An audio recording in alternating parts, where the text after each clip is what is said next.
is a glorious weather Sunday in Cincinnati.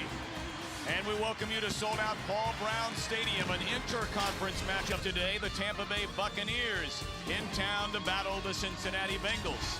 And hi again, everybody, alongside the coach, Brian Billick. I'm Tom Brenneman. Welcome, as always, to the NFL on Fox. The Buccaneers a season ago, Brian, they won only 3 games. They played 3 games this year and already won 2 of them. Well, I was excited to look at the tape on Tampa Bay, and more specifically their young quarterback, Josh Freeman. And here's what I found. This team is a lot like their quarterback and their young head coach, Raheem Morris. Young, inexperienced, but very, very talented and getting better. Now, they opened the season with 2 losses, and then Pittsburgh came to town. They got schooled by the Steelers. They're hoping they can go on the road and apply some of those lessons today. For Cincinnati, they were AFC North champions a season ago and certainly feel disappointed that they're 2-2 after 4 games this year. Well, you know, this is a team of butts, Tom, and here's what I mean. Defensively, they're a top 10 defense, but they're having trouble putting pressure on the quarterback. Carson Palmer's got a gifted group of wide receiver and tight ends, but they've not had the efficiency in the passing game they hope to have. They ran all over the AFC North last year with a punishing ground game, but they haven't got it generated just yet. So I know this, after having gone up to Cleveland and getting knocked on their butts, they know they got to come back against this Tampa Bay team at home and win. Well, we'll see if the Bengals can pull it off here today. Now, I tell you, a lot of people don't remember or know. That was you on that call. Partner, that was one of the top 10 all-time calls. Who'd you knock out of the box with that call? Well, thank you for the compliment. And if I have to give anybody the old like Keevo, it's got to be my dad. Whoa, well, I'm going to call him when we're done. Find out about that one. He's probably on the horn right now. We're back to Paul Brown Stadium for the opening kickoff after this from the Verizon NFL Mobile Update.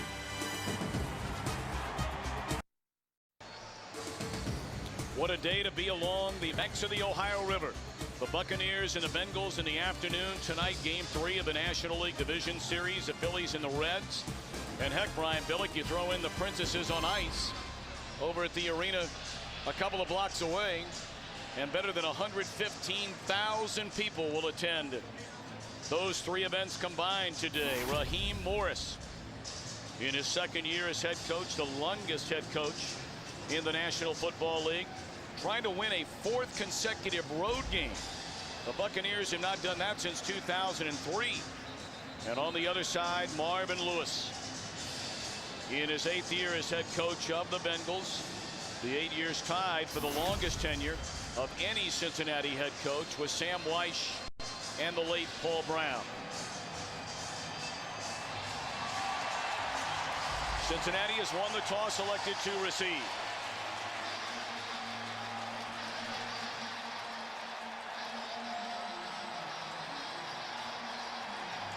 Number 12 is Quan Cosby. Number 28, Bernard Scott.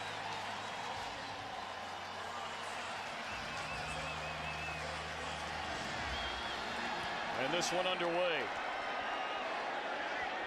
Bernard Scott from the 5. And it's dropped back at the 19-yard line, and that's where 30-year-old Californian Carson Palmer in his 8th year out of USC will put it in play. 5 touchdowns, 3 interceptions to begin the year for Palmer. So many weapons on offense. Cedric Benson rushed for better than 1,000 yards last year. The duo of Ocho Cinco and Terrell Owens. And the number 1 pick, Jermaine Gresham, the tight end up front. It's been a very inconsistent group so far this year. Yeah, and that's a group that's going to have to be better for Cincinnati to get on track with both their passing game and the running game.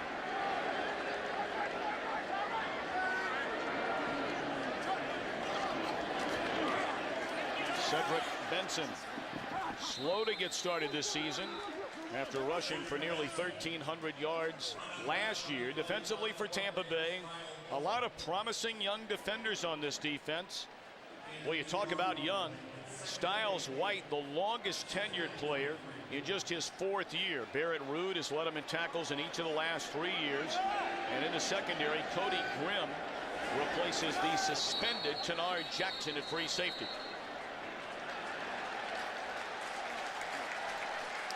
And a timeout burned by Tampa Bay. Tampa Bay. Yeah, Tampa was a man short. Sabi Piscatelli had to run in late because something happened in the substitution package.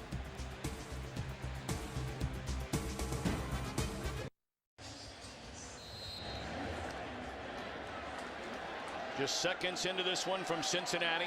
Tampa Bay having to burn a timeout. Well, they're having to match up their nickel people with now a 3 wides alignment by Cincinnati. We're going to see this rotation all day long. 2nd down and 8. First throw of the game by Palmer. It's complete to Chad Ochocinco. And depending on where they spot it, he appears to be about a foot shy of the first down. Boy, and that's one of those, a veteran like Chad needs to know where the ball placement is. And this has been an issue for Cincinnati. Oddly enough, 3rd and long, they've been successful. It's the 3rd and shorts and mediums that have given them a problem up to now. So 3rd down and a yard for Cincinnati on this opening possession of the afternoon.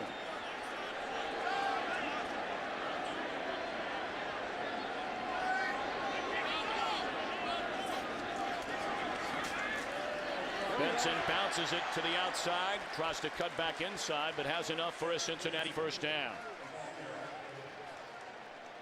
And when you have problems on a 3rd and short, you typically have to look to your offensive line. Cincinnati going into the no huddle. We anticipated this a little bit, trying to take advantage of that young secondary you talked about of Tampa Bay, Tom. Well, the Bengals ran no huddle 3 series last week against Cleveland and scored on 2 of the 3 series. False start, offense, number 63, 5-yard penalty, first down. That's Bobby Williams in his 11th year out of Arkansas. Yeah, and this kills you in the no huddle. The right guard here gives you a jump. If you're going to run the no huddle, obviously everybody's got to be on the same page. This has been a staple of Cincinnati's for years. Part of the limitation is they've got some young receivers, particularly at tight end and Gresham. And they're worried about their ability to orchestrate this from the line without mistake.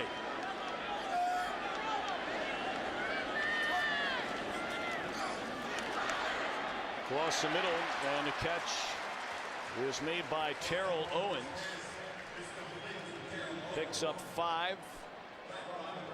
Owens coming off a spectacular game last week in Cleveland. 222 receiving yards, the 2nd highest in a game for his fabulous career. And they continue to challenge them with this no huddle. Carson Palmer likely to check to a run here. That looked like another false start by Cincinnati. Yeah, on the left side looked like it might have moved. We'll see. Boy, and they'll get out of this no huddle real quick if they keep this up. False start, offense, number 87, 5-yard penalty, 2nd down. Should be noted that's Andre Caldwell in the slot, who is playing for the injured rookie, the very talented rookie Jordan Shipley. And look at that, 10 false start penalties already this year. That includes the 2 in the game already today. And you would have expected that from a young rookie like Shipley, but not from a 3rd-year player like Caldwell.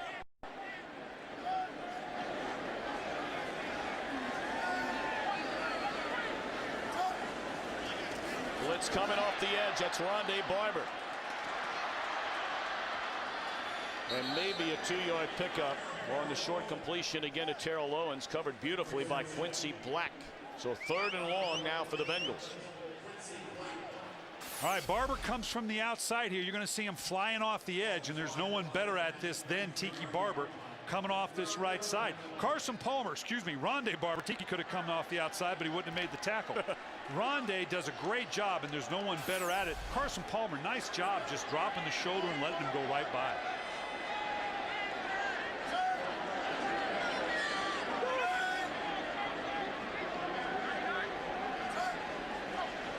Blitz coming.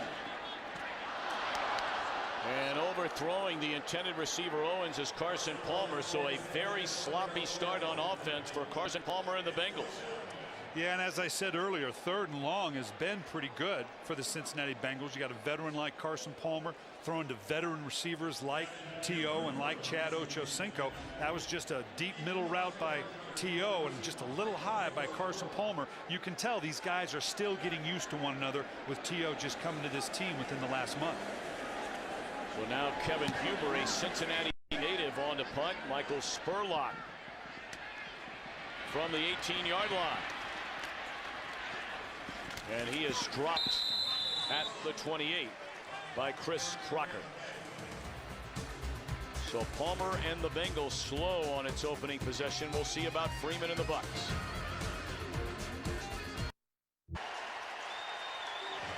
Saturday, the National League's top two teams will collide in the National League Championship Series here on Fox Sports. 7:30 Eastern, 4:30 Pacific in high definition. First possession of the game for Tampa Bay from its own 28.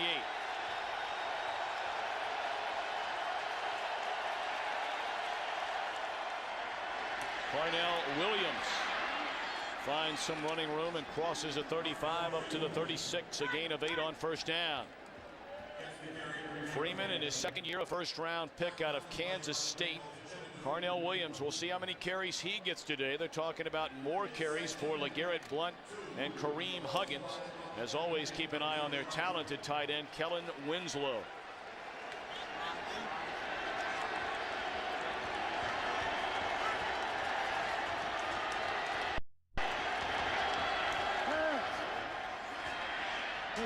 Out of the backfield.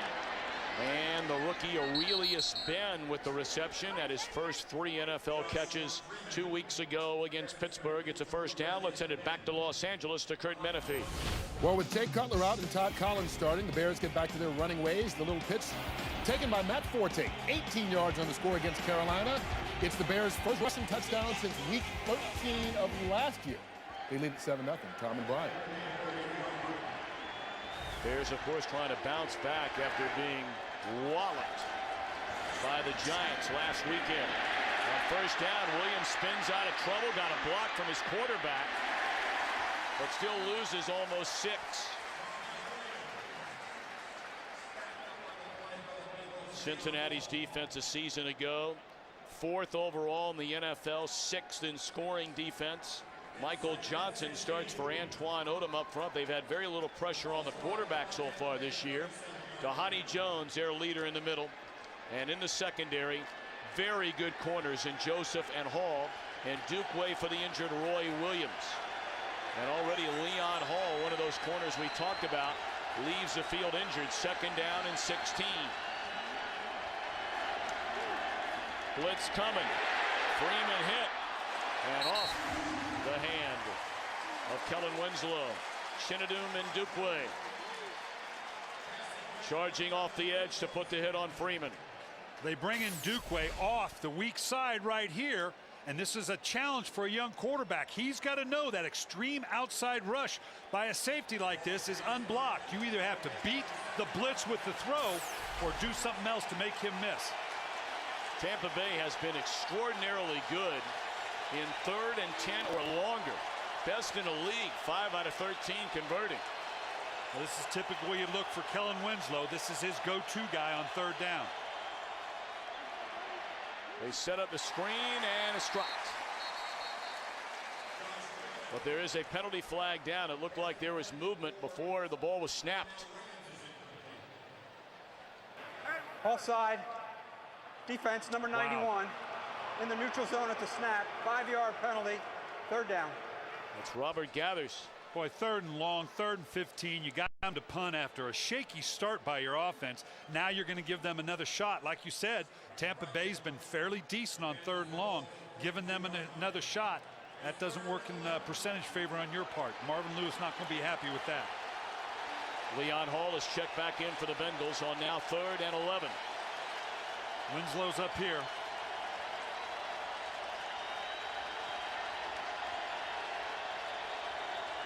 Four-man rush. Freeman being chased and just throws it away. Gathers and Odom in hot pursuit of Josh Freeman. Again, with a young quarterback, which you typically have, particularly on a 3rd and long, he's going to look to number 1. He's going to look to number 2. If you can get him to hold it just momentarily, you're going to have plays like that where you chase him out of the pocket. He's a good athlete, but on a 3rd and long, low percentage leaving the pocket on that.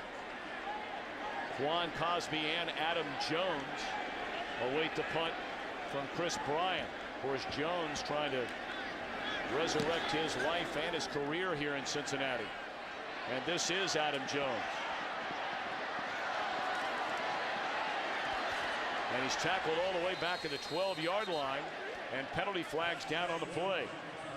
Good coverage by Aurelius Ben. Yeah, I think we're going to get a push from behind, a block from behind on Cincinnati, going to back them up even more.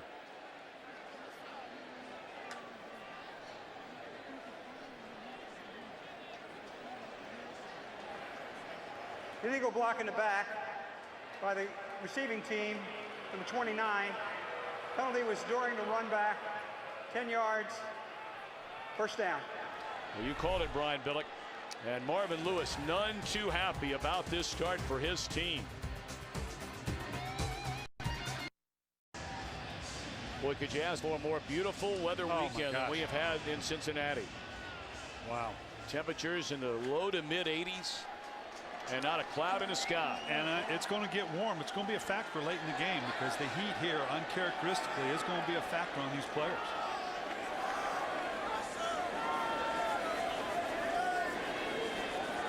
So after the penalty, this drive begins from their own 6-yard line. And this is Cedric Benson to give him a little bit of breathing room out to the 18 and another first down. Both these teams tend to run between the tackles, Tom. They tend to be downhill, a little bit of a stretch play.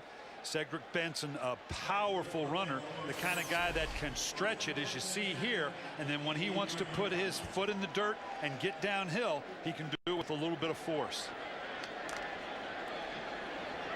A gain of 11 for Benson, who's not rushed for 100 yards in any of the first 4 games this year.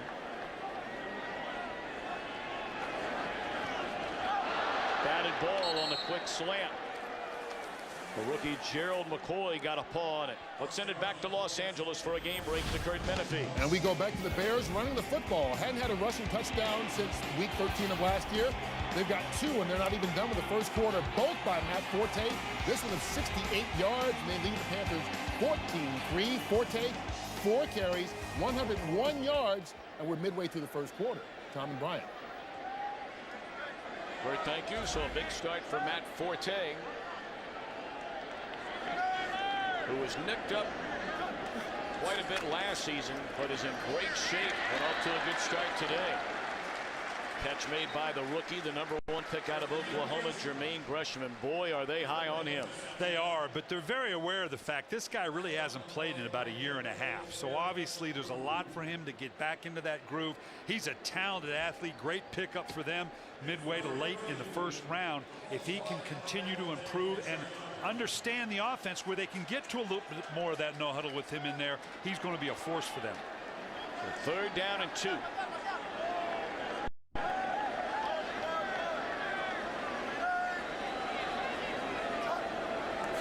Blitz coming again, and it's dropped by Owens. It would have been a first down. Instead, Cincinnati will punt. You know, Terrell Owens, excuse me, you know, obviously one of the great receivers in this game.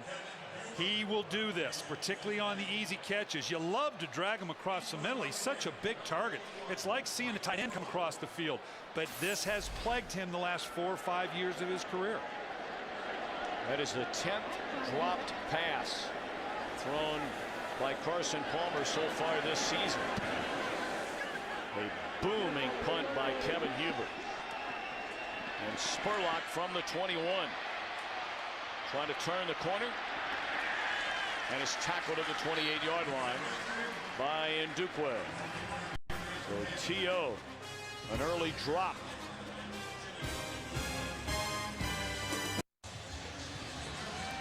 Welcome back to Paul Brown Stadium in Cincinnati with Brian Billick and our entire Fox crew. I'm Tom Brenneman. Thanks for making us a part of your Sunday. Scoreless game. We're in the opening quarter. And a first down for the Buccaneers from their own 28. They fake it to Williams. And Freeman finds a wide open Kellen Winslow up to midfield. Winslow came over in the trade, of course, last year from Cleveland.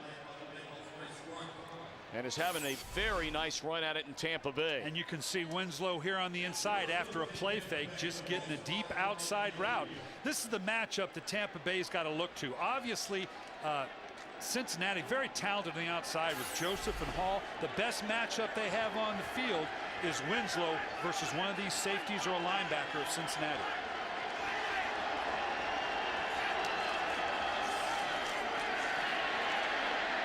Parnell Williams dropped from behind by Ray Maualuga in his second year out of USC. And because of what Cincinnati has on the outside by way of corner against this young outside receiving core of Tampa Bay, it lends itself to dropping the safeties down in, whether it be in Dukwe or Crocker, to not only jump on the tight end, but add that guy to the box to stop this rushing attack. 2nd and 9. Here he's dropping down again. Blitz coming, they pick it up. And out of bounds. The intended target, the rookie Mike Williams, and Leon Hall with him step for step.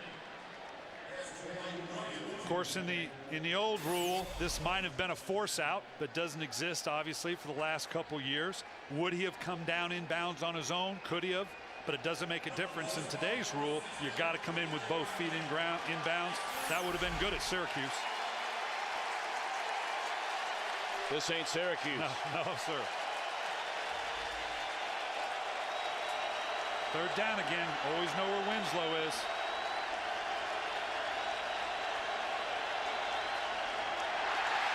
Bobbled snap. And Freeman breaks a tackle and is ruled within the grasp. Maualuga had him wrapped up. Freeman is so big and strong, 6'6", nearly 250 pounds.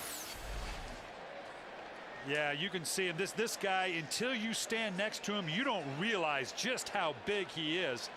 And boy, you can see here, that should have been a tackle, and they did call it as such, but he's strong enough to run out of that. You're not going to take him down jumping on high. You like that call? No, if that's called in the Super Bowl with New York and New England, New England's got another Super Bowl. He wasn't in the grasp as much as Eli Manning was. I question that one a little bit. So now Bryant punts it away. And again, Adam Jones. A big return up to the 44-yard line. A 26-yard return for Adam Jones.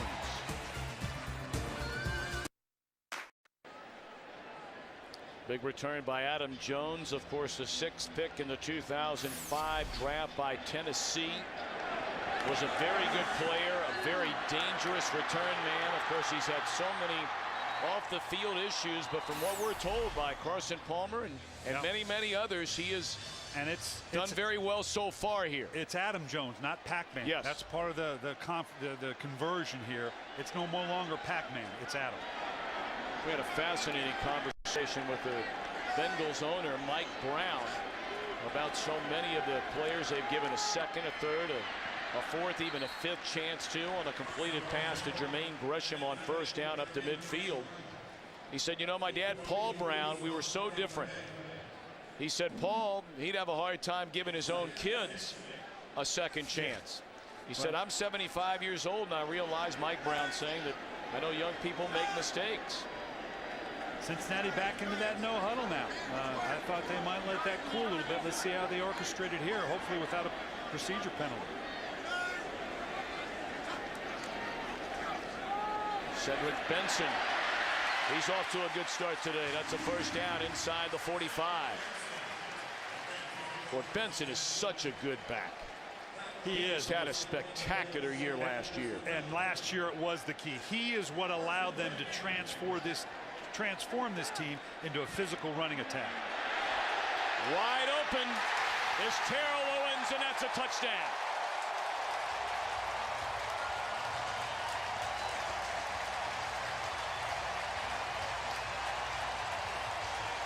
And this is what you get when you can go to the no huddle, add that extra man into the front, and then get the one-on-one matchup you want.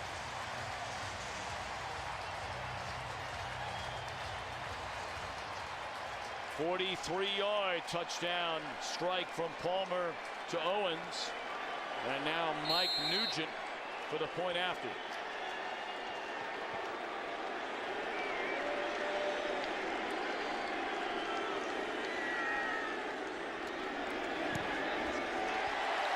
Nothing Bengals. That's what they brought this guy in here to do. Just ask him, he'll tell you. But I tell you what, that physical presence on the outside, when you can get a one-on-one with this guy, you're going to win that matchup more often than not. Nice loft by Carson Palmer on the outside. The DB tripped just a little bit coming out of it. That was certainly a part of it, but that will happen when you match up against a physical specimen like Owens, because you get into that little subtle push and shove match that they'll let you have, and with that strength that he has, you tend to lose that battle. It really is amazing. We were at practice here on Friday. When you stand next to Terrell Owens, to think that is the body of a 36-year-old who's been in the league for 15 years. And a 36-year-old wide receiver. He's got the body of an outside linebacker. This guy is a meticulous trainer. Well, all the things said about Owens, you'll not find a coach that won't tell you that he's a hard worker. He's about football. Yeah, there's all the peripheral stuff, but you're never going to hear a coach that's worked with him tell you they didn't love working with him.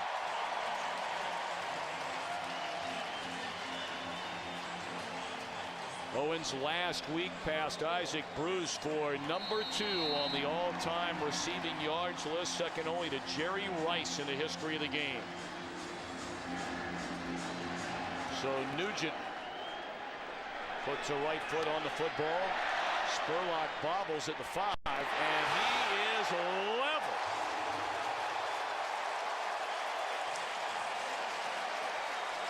Roderick McElroy. Let's go back and look at what I'm talking about here. I want you to see what they're trying to do here. They're going to drop a secondary man down into this box and give you a 7-man box. Well, when you have 3 wide receivers, that means you're going to be one-on-one on the outside. Carson Palmer knew exactly where he was going to go the minute they dropped this guy down, and he saw one-on-one coverage at the top. And Owens ran right by Aqib Talib.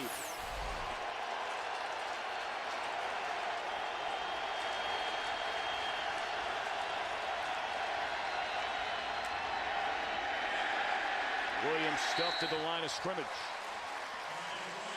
There was talk coming into this game that they would start to reduce the number of carries for Carnell Williams. Very much a sentimental favorite among the fans, the players, and the coaches. A guy who's come back from 2 major knee surgeries, and that we might see more of LeGarrette Blount or even Kareem Huggins, but neither one so far has touched the ball. Yeah, and the whole league's gone to a 2-back rotation system, but obviously you got to go with the guy that you think's got the hot hand. He hasn't had a chance to establish him yet.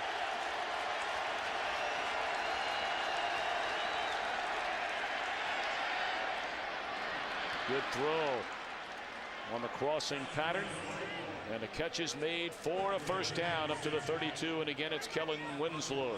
Well, he's clearly going to be his go-to guy. Kellen Winslow, keep in mind, in the last decade there's been 2 tight ends taken in the top 10 picks. Vernon Davis in San Francisco and Kellen Winslow, both with the 6th pick of the draft. Very talented tight ends, and clearly the veteran go-to guy for a young Josh Freeman. Kareem Huggins, number 32, is checked in the backfield.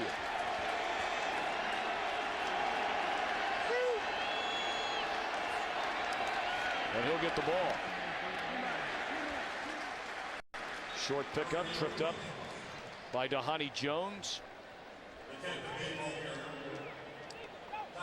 And Cincinnati's playing the same game with Tampa Bay. They're bringing the extra guy down into the box, kind of daring Josh Freeman to say, okay, do you have an Owens to go to? Can you go to one of these outside guys, whether it be Williams or Ben or one of these other receivers, to take advantage of the fact that you got one-on-one coverage? Cincinnati has a lot of faith in its corners, Joseph and Hall.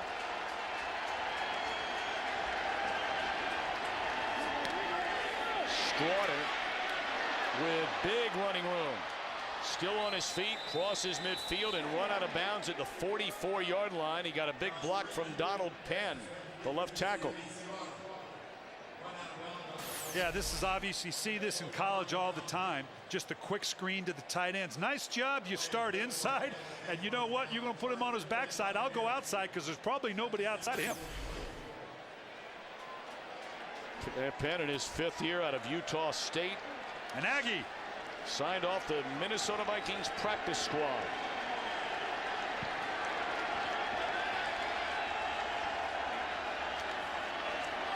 Blitz coming.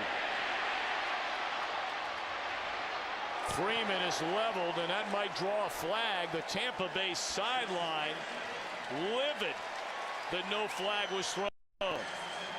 Well, you leave the pocket, you don't get quite the same, and he is down a little bit. He took a shot. He's down on a knee. And again, you're seeing pressure here. This is twice now that Josh Freeman, I'm not sure, was totally aware that he was getting full pressure and what his responsibility was.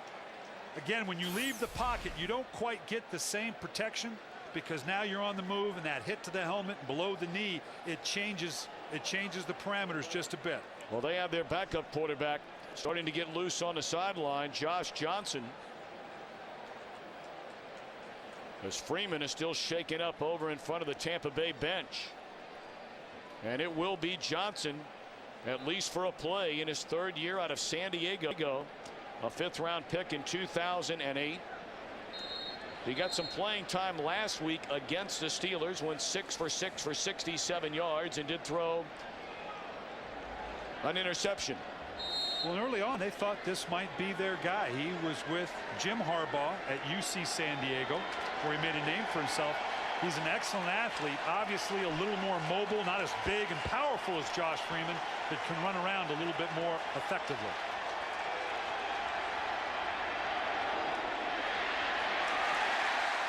Nice open field tackle made there by Chris Crocker. Let's send it back to Los Angeles for a game break. It is the university. Against Houston, Eli Manning taking advantage of his big receiver, Hakeem Nicks. Nicks had a touchdown reception earlier and takes this one 27 yards to the 1-yard line. Brandon Jacobs scored a couple of plays later, and they lead it 14-0 in the first quarter. Tom and Brian. So a good start for Eli and the Giants, coming off a big win over Chicago. Here it's 3rd and 9.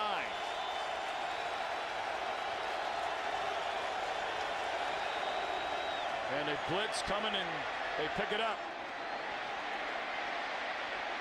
Able to make the catch, but unable to get the first down is Mike Williams. Well, you got a new quarterback in the game, and naturally you're going to see pressure coming at that young quarterback and test you. Did a nice job sitting in the pocket. Obviously, Josh Freeman here. We talked about how one of the difficulties for Cincinnati thus far is they haven't put a lot of pressure on the quarterback.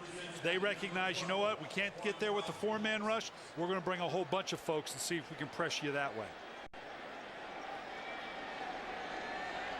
Juan Cosby stands inside his own 10.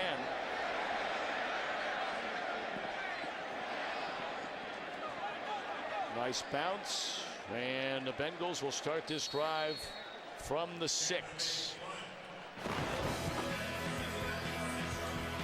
So that's the end of the first quarter. Cincinnati a 7-0 lead. Fox NFL Sunday continues after these messages.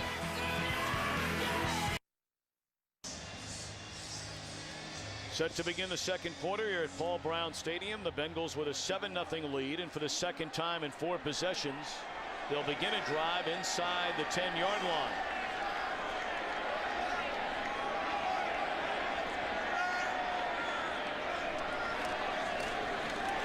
Benson looking for running room, cuts it back to the inside and picks up close to 3.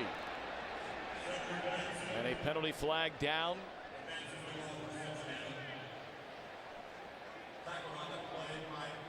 Bengals have already been flagged 4 times in the game. Is this the 5th?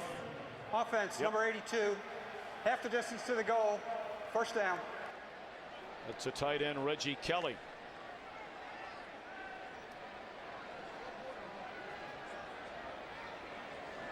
Some of the offensive leaders for Cincinnati, they've run it well with Benson. Palmer, the 43-yard touchdown throw to Terrell Owens. The only score of the game.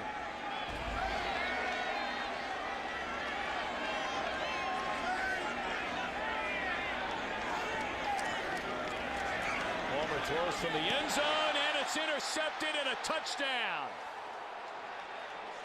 The rookie Cody Grimm, you knew when it left his hand it was a dangerous pass by Palmer. And the Tampa Bay Buccaneers told us they had some things. You're going to see Grimm come running in out of this screen. He was running to this like he knew what the call would be. Immediately turned to play the ball. He wasn't concerned about the man. They said they had some things for the Cincinnati Bengals and Carson Palmer. He looked one way, thought he had free access on the other side. That's an easy touchdown for Tampa Bay, just what they needed to counter the big play to Darrell Owens. Second career start for Cody Grimm. Of course, his father Russ inducted to the Pro Football Hall of Fame this year. And you know his daddy is smiling over this.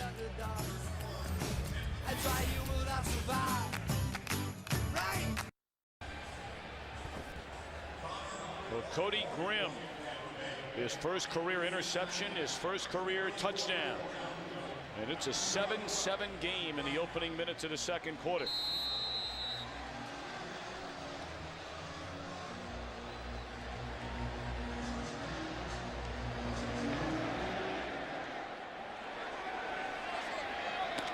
Adam Jones from the 9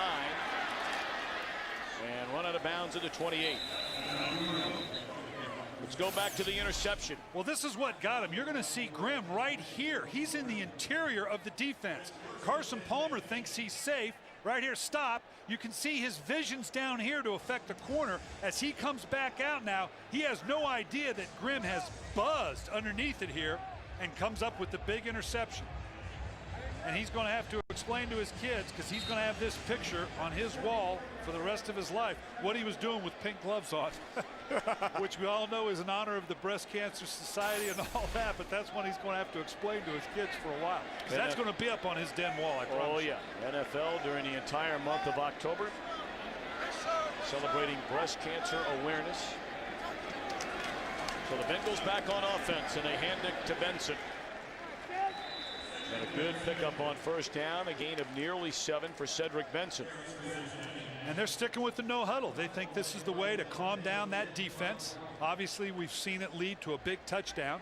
It's all about Carson Palmer sizing up the look. How many people in the box? Where do I want to go with this? Am I getting one-on-one matchups that I like on the outside?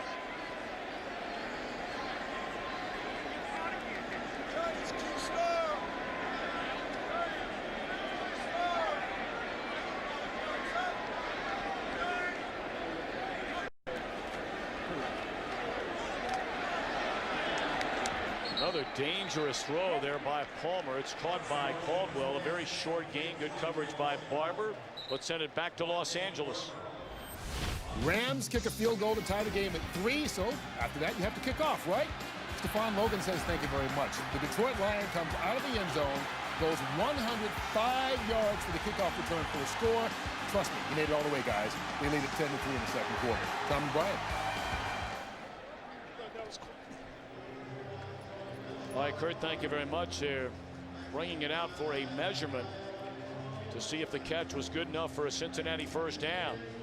And let me tell you what happened on that last play. It is a first down. They showed a one-on-one on the outside, Tom, that led Carson Palmer to check to a quick pass and then rotated to a 2-shell. Taking away those quick passes, that's why he had to go to the tight end. Right now, Tampa Bay playing a real cat and mouse game with Carson Palmer in terms of this no-huddle check offense. Palmer, 30 years old. He's in his 8th year out of USC. Twice has been to the Pro Bowl.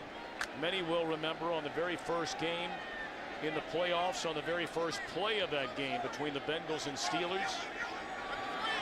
Palmer had his knee torn up on a long completion to Chris Henry. 2 years later, missed an entire season. For the better part of it, with an injured elbow, he elected not to undergo Tommy John surgery on the elbow. And there are some people that think there's still lingering effects with his throw. I don't know that I've seen that yet from Carson Palmer. He's got a strong arm, obviously. He's got the anticipation.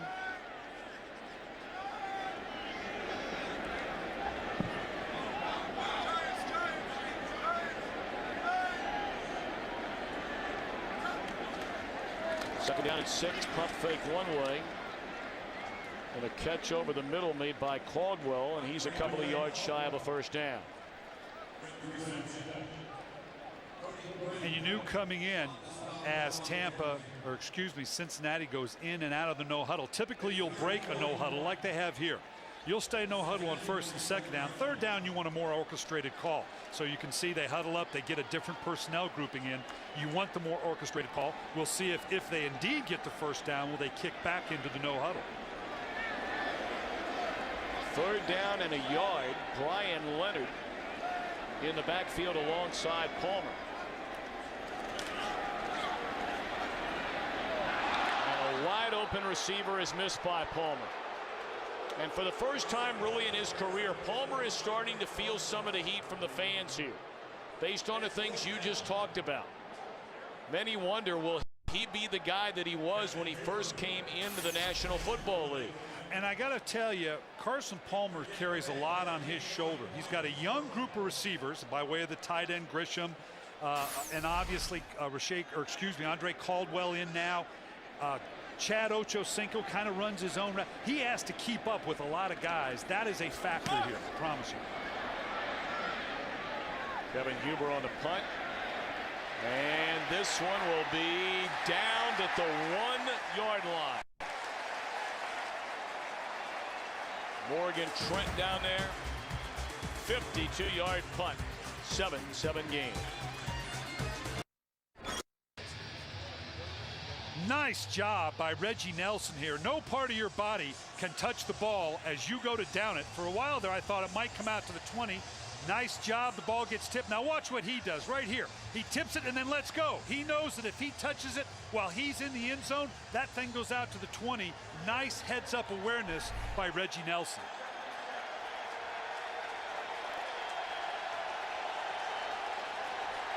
So back in the game is starter Josh Freeman. You may recall he was shaken up on the last Buccaneers possession. First man through and a big hole for Ernest Graham. Graham across midfield and finally run down at the 40-yard line by Leon Hall. What a big play there for Tampa Bay. Boy, you get a team backed up, and how often do you see this? You're going to watch him hit into the interior of the line. We'll let this run here. And just as he gets in there, stop. You're going to see a whole bunch of people behind him. They've come in at tough angles. Graham sees nothing but grass in front of himself. You can bring 8 people and 9 people down the box, but you better cover all the gaps. 61-yard run, the longest run by a Buccaneer so far this year. Freeman looking down the field, puts it up, and it's intercepted by Jonathan Joseph. And he's still on his feet. And out of bounds at the 23-yard line, a rookie mistake by a second-year quarterback.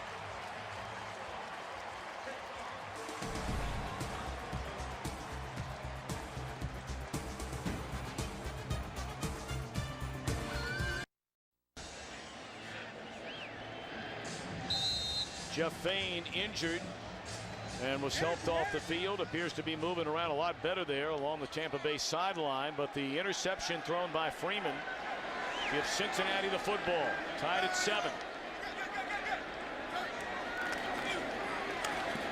Bernard Scott, his first carry of the afternoon, and he picks up 4. Really can't see here. Fain right in the middle, obviously, just kind of gets wadded up. Really can't see what it was, but it happened early.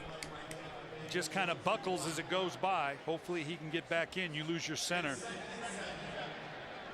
And then you're going to see right here just a beautiful job by Cincinnati here. Baiting him into thinking he's got to throw. Falls off the outside receiver for an easy interception by Jonathan Joseph. Go get him, go get him. Carry again is to Scott. Picks up a yard, maybe 2. It'll bring up third down for the Bengals. Go back to the last possession of Cincinnati. And we talked a lot about this on Friday in our meetings here, Brian Billick. Among the best rushing teams in the NFL last year. They bring in T.O., they bring in Jermaine Gresham is the #1 pick at tight end, and now all of a sudden people are wondering why aren't they throwing the ball very well. But on 3rd and 1, they're throwing. Yeah, and here we see Fane walking off. Hopefully that's short term. But yeah, throwing it on 3rd and 1.5, and that's where they've been struggling. 3rd and short and medium.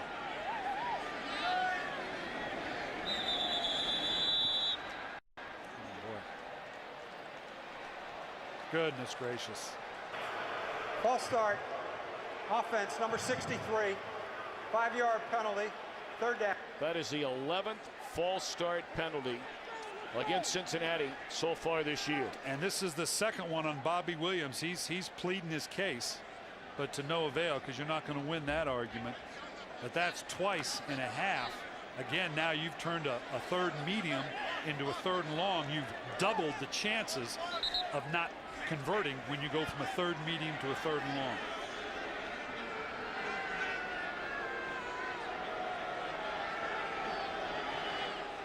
Our referee Scott Green talking it over with the rest of his officiating crew now.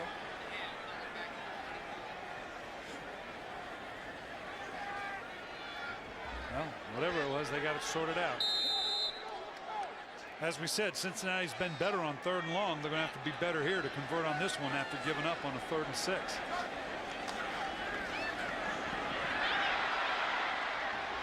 Palmer nearly threw it right into the arms of Quincy Black. Boy, for a team with so many weapons, this has been an ugly day for the Bengals on offense.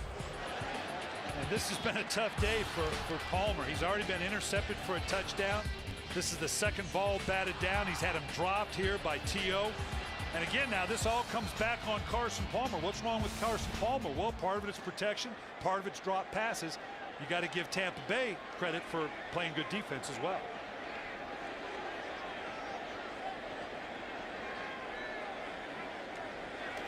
And it's blocked on the punt by Huber, then nearly hit a Tampa Bay player. It looked like Geno Hayes, number 54, got a hand on the Huber punt. Only a 28-yard punt. But Palmer under pressure and was lucky he wasn't picked off for a 2nd time. Pressure comes from the left side of the line. Geno Hayes, you got to work inside out on punt protection. They don't do it there. He comes through and barely gets a hand on it. You can see as he comes in here just at the last minute, just tips the point of it. Now Tampa Bay getting the ball back about where they had the ball when Freeman threw the interception. 7-7 game. 8:41 to play until halftime. Parnell Williams on 1st down picks up close to 4. And let's check in again with Kurt Menefee back in Los Angeles. Elsewhere in Ohio, the Cleveland Browns hosting Atlanta. Seneca Wallace hooking up with Peyton Hillis, who made a nice one-handed catch for a 19-yard score. Browns lead the Falcons 7-6. Tom and Brian, Hillis has scored a touchdown in every game this year. Kurt, thank you very much.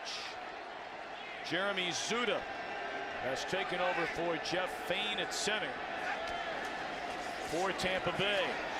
Williams, wow, did he take a hit. In Dukeway getting a start in place of the injured Roy Williams at strong safety and delivers a strong blow here.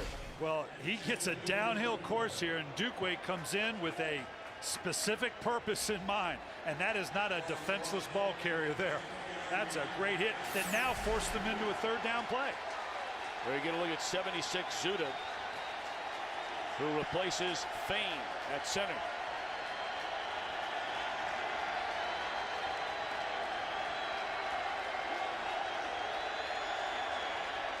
Third and 2, and Freeman to throw it. And they will convert the 1st down on the catch by Sammy Stroughton. Brian, I got to tell you, I'm more and more amazed watching teams throw the ball on 3rd and 1 and 3rd and 2. You've been around a long time. Are you surprised? Well, I understand the changeup. What I don't understand is why you're in the gun.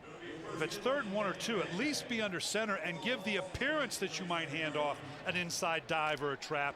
But you get into the gun unless you're going to hand off a gun trap. I think you're capitulating a little bit in terms of the defense knowing, okay, I'm going to play the odds that it's a pass here.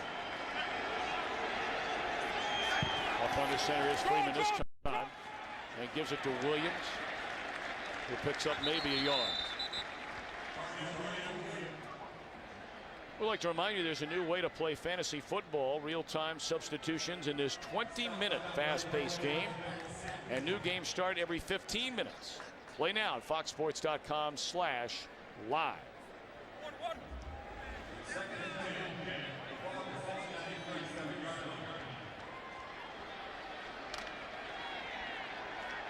Part of the evolution of Josh Freeman, he's taken on the next responsibility. You can see here he's doing checks. He points out the mic right there. He's in charge of the protection. He didn't do that last year. 4-man rush. And a catch for another first down is to Kellen Winslow. This is what I'm talking about, Tom, and he talked about, you can see as he steps up here, well, it was before the snap, excuse me, but he's pointing out the protection. He's taking charge. He can redirect the protection. He also is responsible now. If a man comes free, that one's on me. I can redirect the protection. I can change the play at line of scrimmage. This is something he didn't do last year. It's what obviously regular NFL quarterbacks or long-standing NFL quarterbacks do. So now Tampa Bay knocking on the door to try and take its first lead of the game.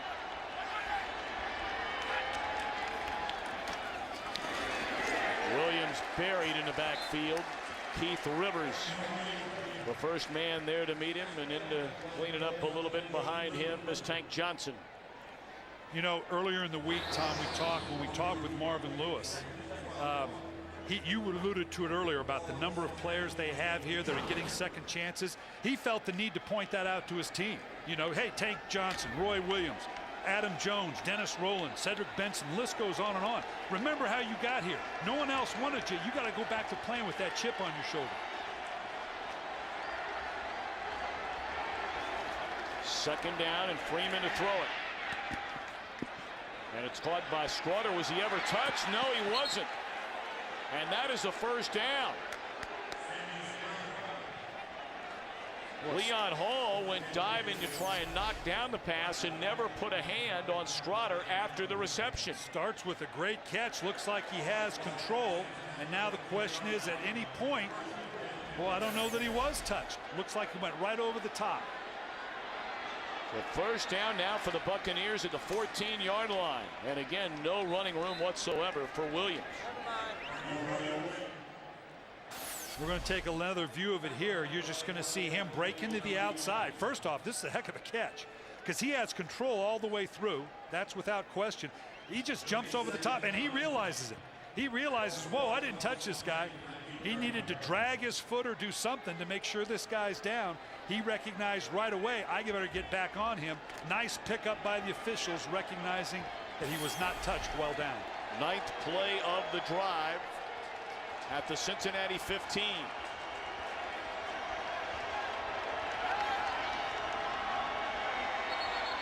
Yep, you can see he was begging for the ball there. You got a new center in the game. He's trying. Delayed game, offense, 5-yard penalty. You know, for a quarterback, when you lose your starting center, in this instance, Jeff Fain, and the backup comes in, it can rock your world. He was begging for the ball there. He expected it earlier. Zuda still having to make the calls, redirect the line, do the things that you've got to do. He kept clapping for the ball and begging for it. It's a tough adjustment for a quarterback when your starting center, your comfort blanket, so to speak, is out of the game. Freeman, only 22 years old, grew up in Kansas City, played in 10 games, starting the final 9 last year as a rookie. And his team off to a 2-1 start this year. Three minutes to go until halftime. A second down and 15.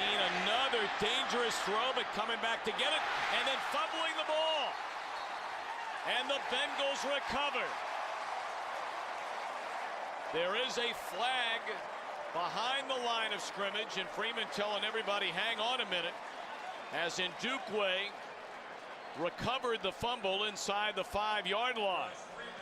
And this is likely to be the dreaded roughing the quarterback. If it does, it's going to erase this fumble. There was a fumble recovered by Cincinnati. There was also a personal foul, face mask, 68 offense. That 15-yard penalty will be added to the end of this play. First down. Wow. That's a left guard, Kedrick Vincent. Yeah, can't see. Just on the left side here, we're going to see, you're out late right there. Right there, you can see he gets a hold of the face mask, never lets it go. Kind of got out of position early, and then it looks like the ball, just as he turns to come out of his break, he's got the ball, he's going to score. The ball hits coming out. The ground does not cause a fumble in the NFL unless you've been touched.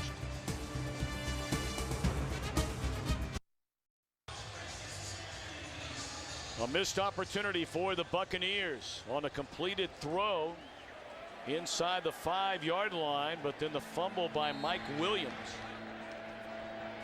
Cincinnati recovers it. And of course there was a flag that went against the left guard Kedrick Vincent. We're going to check in with Mike Pereira, the former longtime head of the NFL officials, from our studios in Los Angeles.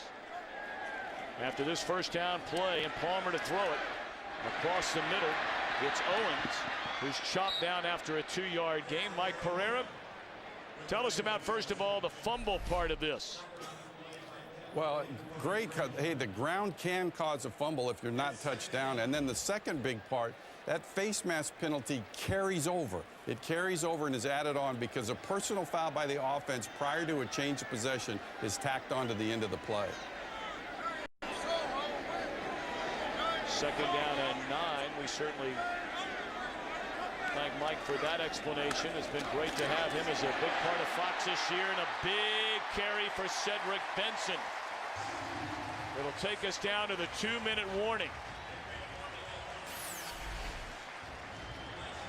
Yeah, this is here you're going to talk about, as we said, he is free to go. He's going to go in the end zone. He's not touched, therefore the ball comes out. And that in college ball that may be down, but not in the NFL. Great break for Cincinnati.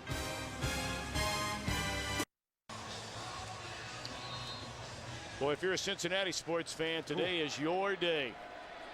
Bengals today, about 2 blocks down the road. The Reds tonight in the National League Division Series, and even a Buccaneer fan in the house today. That's a lot of gear to buy. 2-minute warning. And Palmer lays it off to Benson, and he has the first down across midfield. Cincinnati has thrown it nearly double the number of times that they've run it, and when they've run it, they have run it extremely well. Yeah, but that's the battle. That's what the game you play when you go no huddle. If they're going to give you the box to throw against or the coverage to throw against, you got to take advantage of it.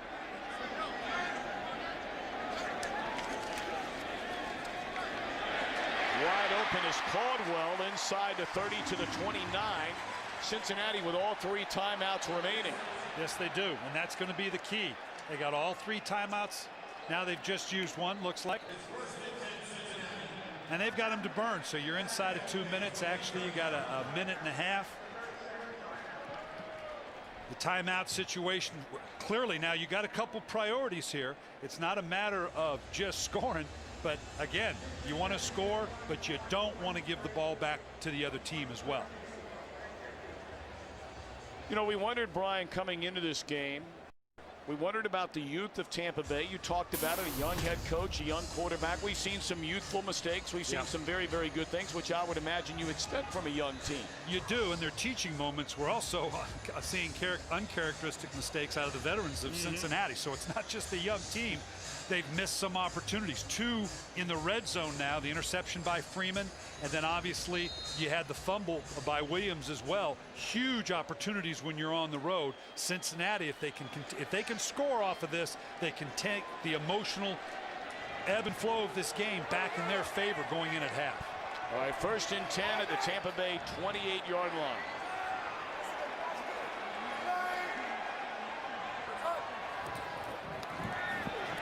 Blitz coming. Nice throw. And the catch made by Ocho Cinco. No, they say. And the officials are going to talk it over. I believe one official said it was a catch and another official said it was not. Well, it comes back to the continuation. He's going to give him some help here. He's going to give his opinion. I'm guessing he's saying he had it.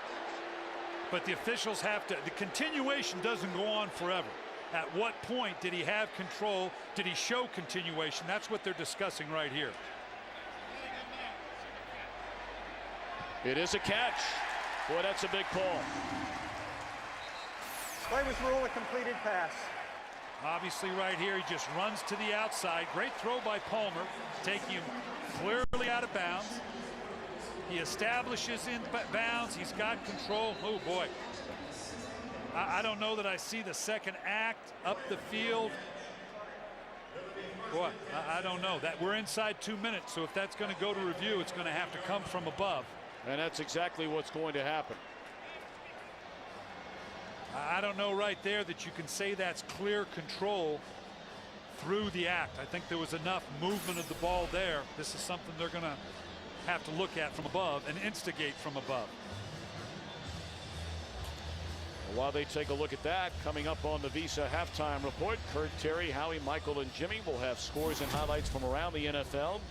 And the Fox Sports ticker has up to the second scores and stats. Will bring you an update on Atlanta and Cleveland, as well as Denver and Baltimore. Where Cincinnati ran the table in the AFC North last year. They've already beaten Baltimore here this year, but then a stunning loss up the road in Cleveland last Sunday. And that's why this game is so big. They have, when you lose a game on the road against a team you're supposed to beat, all right, you got to go get that back on the road with a team that is a good football team. But if you lose at home to a team that you should beat in that category, then that's you got to go back on the road to even that one up. Now we're going to look at it one more time here, and again, it's got to be a catch. You got to see the second act, which I'm not sure 1-2 step. I don't know that he established himself with that second act up the field. He's still trying to gain control to get out of bounds. The ball is starting to move. I would think, in my opinion, that thing's going to come back. I don't think he had enough of a control throughout enough of the act. He does there, but now that thing's starting to come out right now.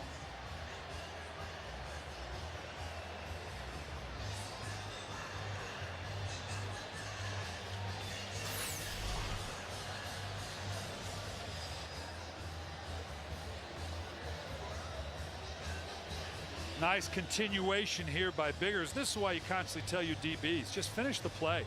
No matter what, finish the play, because you never know what kind of impact you're going to have. Marvin trying to get his troops, regardless of the call. What you can't do is, if the call goes against you, get your dauber down, because you're still in scoring position. All right, here we go. Now the verdict. After reviewing the play, the receiver did not maintain possession of the ball. He was juggling the ball. It's an incomplete pass. It will be second down on the 28-yard line. Well, you thought that would be the decision, Brian Billick. And now Chad's a perfect example. Regroup now, Chad. Get your focus. I know you're disappointed. This is a fine line right here, but clearly right there, if he hadn't had that contact with that little bit of bobble as he's going out of bounds, he might have gotten away with it, letting go of the ball once he got out of bounds. But right there in the field of play, not real clear cut. Again, officials get it right. Now Cincinnati's got to regroup. They're still in great scoring position. Bengals 2 timeouts remaining, 1:18 to play until halftime. A 2nd and 10 at the 28. And Palmer throws a quick hit to Gresham, who does not get out of bounds. Young rookie mistake. He appears to have enough for a first down. As we close in on 1 minute, it is a first down. And they've got lots of time with these 2 timeouts. Makes all the difference in the world.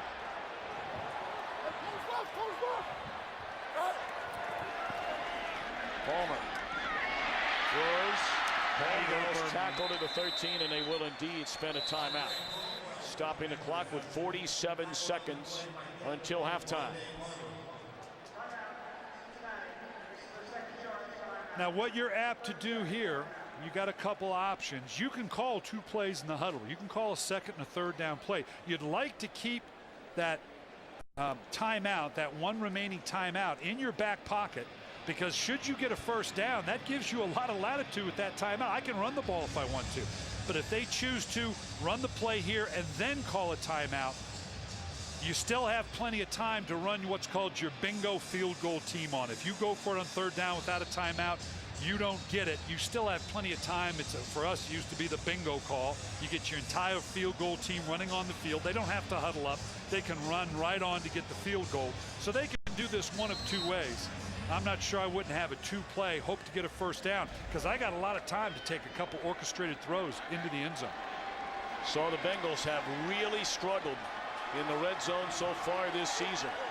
It's a big reason why they're only 2-2 rather than 3-1.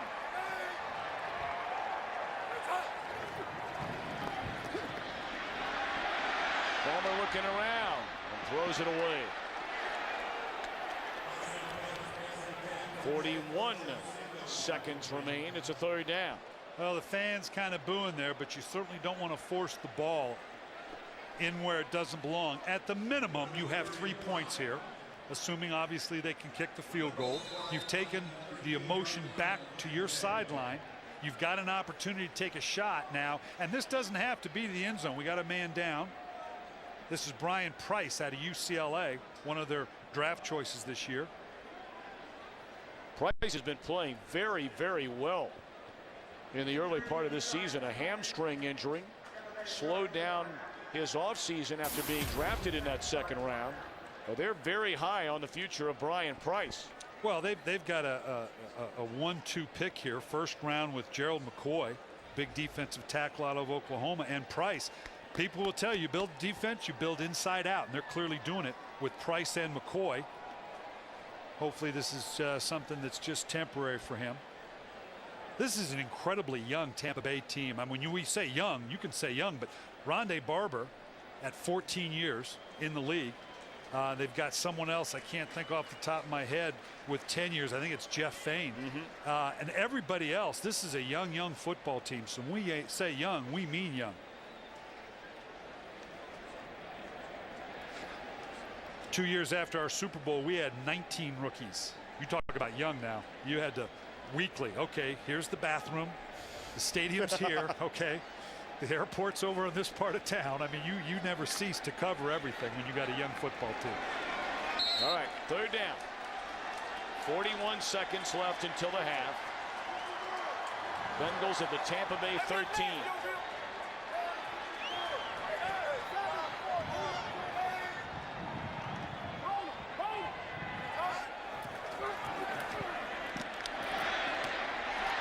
Another drop. That would have been a first down at the 7.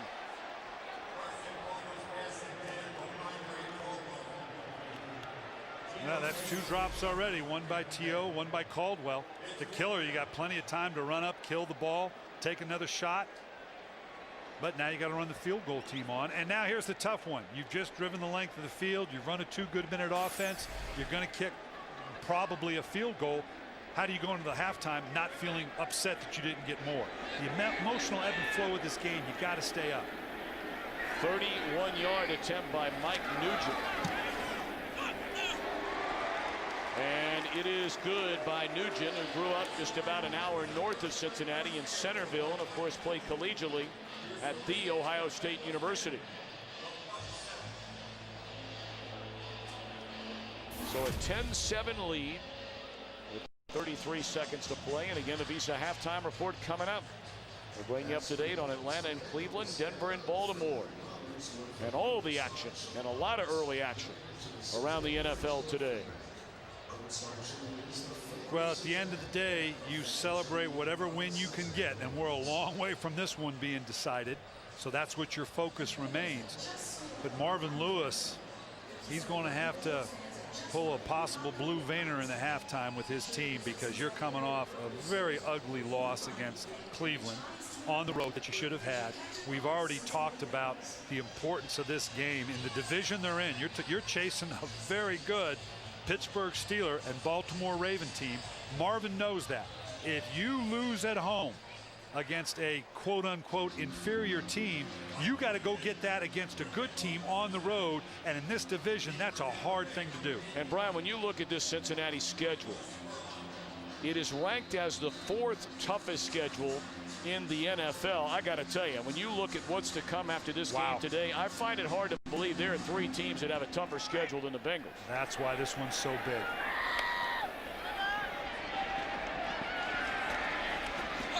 Michael Spurlock steps out of bounds at the 22. The Bengals will have an off week next week. But then look at the lineup after that. You go to Atlanta. You've got Miami here. You've got the Steelers here on a Monday night. You go to Indianapolis.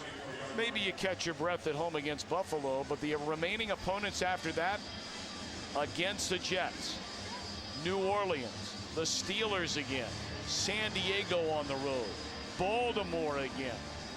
Wow. Yeah, that's what makes this league so compelling, and you've got to win the ones at home. Obviously, Tampa Bay, New Orleans a tough one. Got a couple other teams there they might be able to maybe compete with. Right now, they're just going to settle for going in the halftime, just being down by 3 points. As sloppy as it's been, I got to believe Raheem Morris is okay with this, you know, coming out on the road after just getting beat down by Pittsburgh. Let's regroup. Let's just don't turn the ball over like we did, and we can get this thing. So the final seconds tick off in the second quarter. Fox NFL Sunday continues with a Visa halftime report after these messages and a word from your local Fox stations. Terrell Owens, a 43-yard touchdown reception for the Bengals' only touchdown, and we're back after a message from your local Fox station.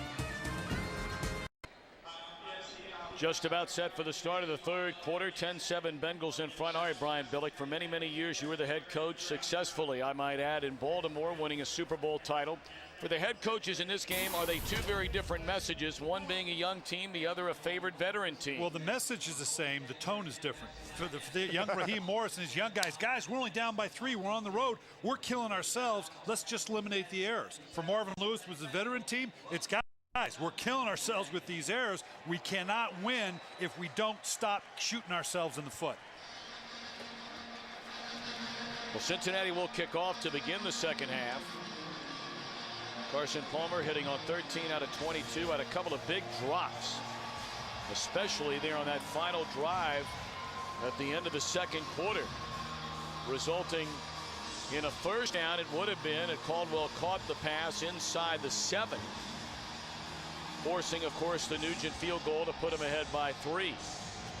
And the drop by T.O. was on a third down that would have given them all but backed up or on their side of the 50. But again, those don't show up necessarily on the stat sheet, but it's those little things that as good as you might be at home, you're only up by 3.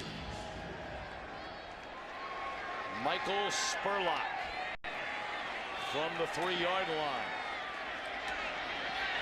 And he spins out of one tackle, but then dropped at the 22-yard line by Dan Skuta.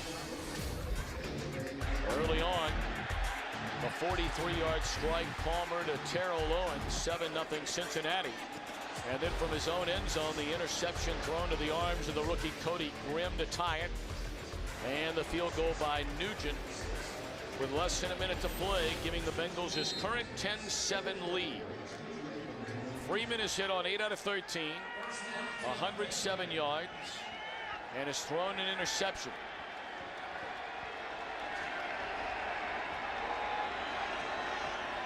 And he'll throw on first down.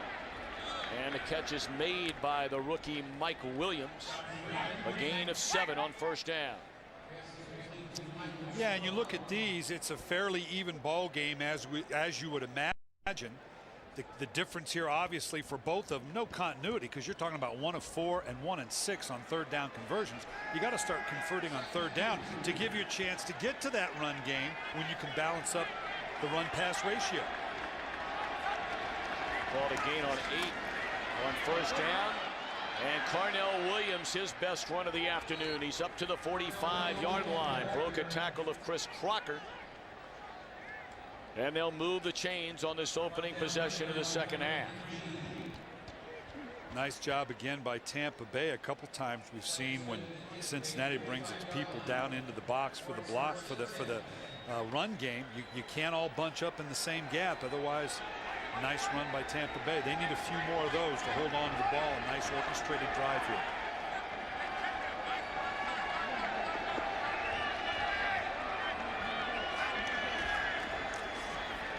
Williams again with some running room. And that appears to be another first down on a game of 10.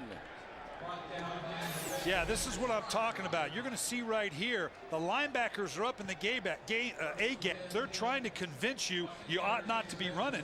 You got a lot of people, and then they drop out of there on a quick little draw, but they don't follow through with it. You're going to bring that many people on the line of scrimmage, you've got to stuff the run. Well, they spotted the ball about 1.5 feet short of the first down, so a gain of 9. It's second and less than a yard.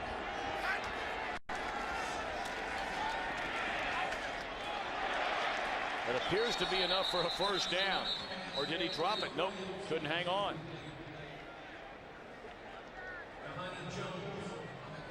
Yeah, it's an incomplete pass. Now, when you got inches like this, and I got a quarterback that's 6'6", 250 pounds, I'm going to think real hard about a quarterback sneak. You know, this is a big man. I'd be surprised. Why turn around and hand it to somebody behind you? Now, Cincinnati knows that. They're going to put a lot of beef up there in the middle. But I got a big man like this. I might just wedge it with the quarterback. They hand it to Graham, and he has a first down.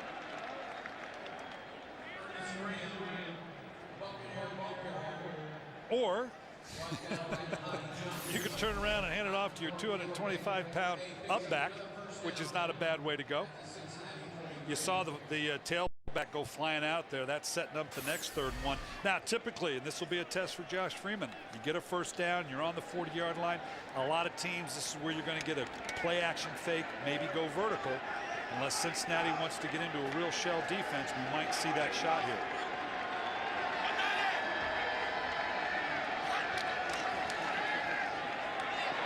Miscommunication there between the quarterback and his wide receiver, Aurelius Ben. Yeah, you zigged when you should have zagged. Freeman thought he was going to pull up on the hitch. The way the cornerback sat down, it would have been a good shot to go vertical with, but obviously Freeman thought he was going to pull up. And again, we keep coming back to the youth, but you're talking about a rookie in Aurelius Ben, a rookie in Mike Williams, a quarterback in only his 2nd year.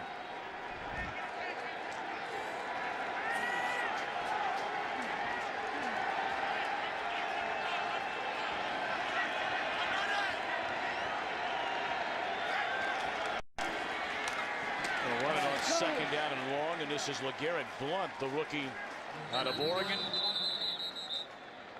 who only played in 3 games his senior year. You may remember he punched a player from Boise State after a loss to begin last season, was suspended and allowed to come back near the end of the year.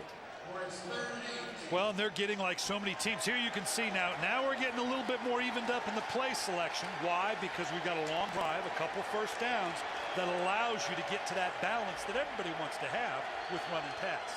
Big play for Freeman and the Bucs. Freeman pointing out protection again, telling everybody who they've got. Pressure showed by the Bucs. Freeman hit as he throws and incomplete. That never had a chance. Heavy pressure by the rookie Geno Atkins, number 97. A 4th-round pick out of Georgia. Yeah, and you're seeing, again, like we said, they've had difficulty, Cincinnati have. Right here, 97 is going to come on the inside. They've had difficulty getting pressure with a 4-man rush. So now they're going to bring the extra man from the outside. I don't know if I circled the right guy there. You did. But they put enough people on the line of scrimmage to cause confusion for this Bucs offensive line. Bengals really like Atkins. Led the team in sacks during the preseason, has played well. We'll see where they spot this. Trying to pin him inside the 20, and I don't think he managed to do it. They're still running up the sideline. Spotted at the 27-yard line. A 15-yard punt. The Bengals get it for the first time in the second half when we return.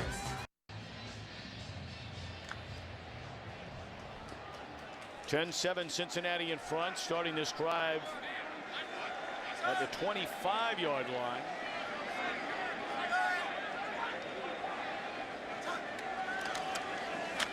Play fake to Benson. Catch is made by Owens for a first down up to the 42-yard line. And they are staying with the no huddle. Obviously, they like the pace. They like what they're getting with the no huddle. There again, that does dictate now, okay, we're going to run it. If you don't put enough people down there, we're going to throw it if you do. So they're kind of going off what the Tampa Bay Buccaneers want to play.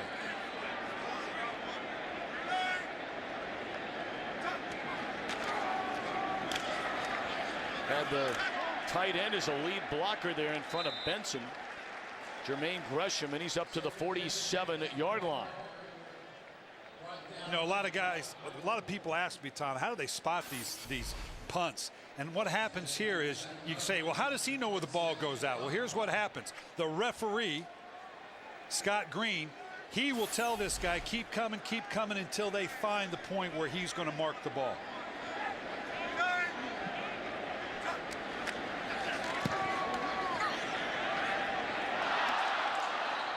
Boy. Well, you can call that a drop ball. I don't know if that's a very well thrown pass.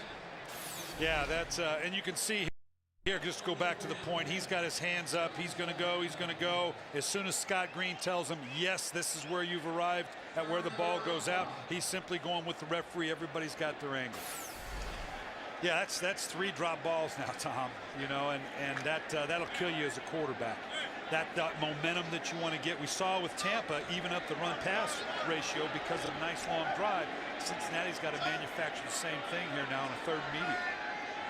Only 1 of 6 on 3rd down is Cincinnati. And they're looking for the goods again down the sideline and batted away. Beautifully defended by E.J. Biggers. Step for step with Jerome Simpson. Yeah, 3rd medium going the vertical right down the rail here. Show body presence. Yeah, there's some hand fighting going on, but that's going to happen by both of them. Nice job. Some people say, wait a minute, that's pass interference. No, it's not. As long as no one's getting a clear-cut advantage, the officials are going to allow that kind of back and forth.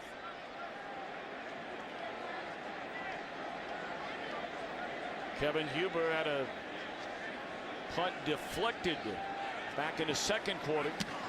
Able to get this one away. And trying to knock it back and unable to do so was Morgan Trent.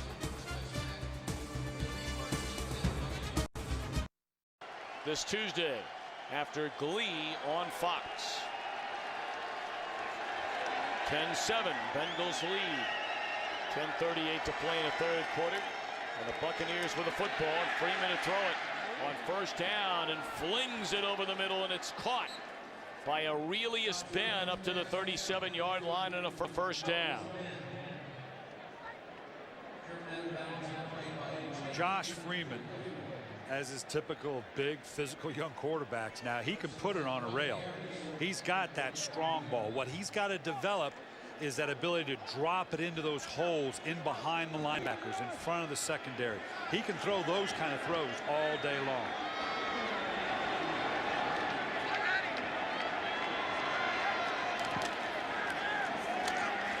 LeGarrette Blount for a couple of yards, and let's check in with Kurt Menefee back in Los Angeles. And back in Cleveland, the Falcons have taken the lead over the Browns. Matt Ryan hooking up with Roddy White, 45 yards on the score, and the Falcons get on top of the Browns, 13-10. This game now in the 3rd quarter. Tommy Bryant. Falcons, of course, escaping with a tight one last weekend. And how big has Roddy White become for that team and in the league? He's really becoming one of the top receivers in the league today.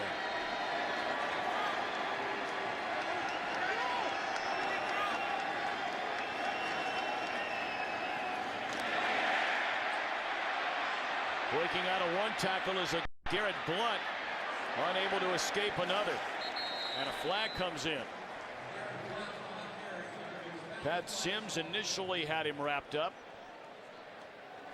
And Blount tried to come back the other way and was run down, and we'll wait on the call. I think we're going to get a holding on Zuta. There's no foul on the play. Oh, I called it 3rd off. down. Possibly on the backside of the play, if it's a non-factor, they're going to let you play a little bit. That's huge. Now, let me ask you, for a guy who got fined better than 75 grand in his career, when you're on the Bengals sideline here or the other sideline, are you saying something to the official? Yeah, I want that explained to me, and they will at some point in the break when they have the time. They're not going to interrupt play, but yeah, I want somebody to come explain to me. What, it just fall out of your pocket? Explain this to me. Again, Kellen Winslow time.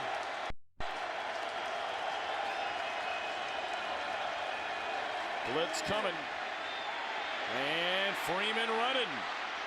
And slides to a first down up to the 49-yard line. Looked like he needed to get to the 48. And it is a first down. Nice run. And again, Freeman not necessarily a nifty guy, but boy, he is a big physical guy. Look at Marcus' feet here. He's not going to break the record in the 40-yard dash, but you're not going to bring him down lightly either. And he knew just how far he had to go for the first. Nice presence.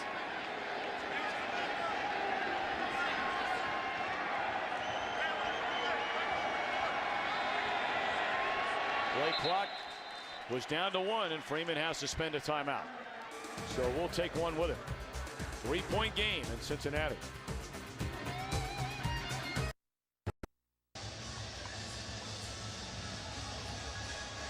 10-7 game, Cincinnati leading nearly midway through this third quarter. Cincinnati is challenging Tampa to run because they got to pass rather, because they got a whole bunch of people up here.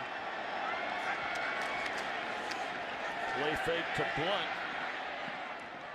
And the catch is made, and rolling for a first down is John Gilmore. Down to the Cincinnati 41-yard line.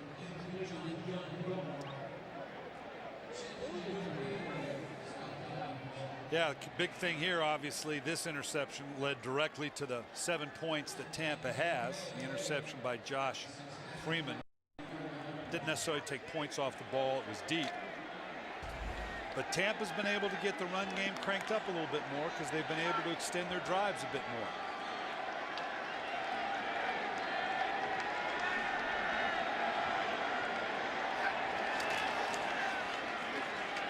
Freeman taking a shot down the middle of the field and defended beautifully by Jonathan Joseph. We talked about this cornerback tandem with the Bengals, and many will tell you both should have been in last year's Pro Bowl, Joseph and Hall. And here beautifully played by Joseph.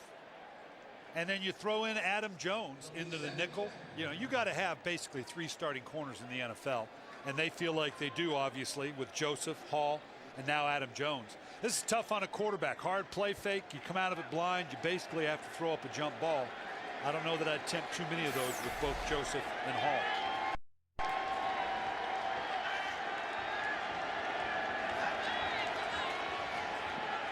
Looked one way, throws the other across the middle. What a nice throw by Freeman. Are they saying the catch was made? They are, by Kellen Winslow to the 20-yard line.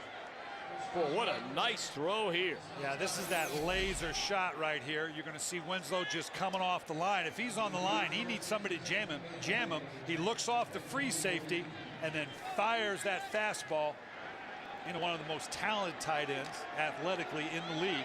Again, clearly his go-to guy when he needs it.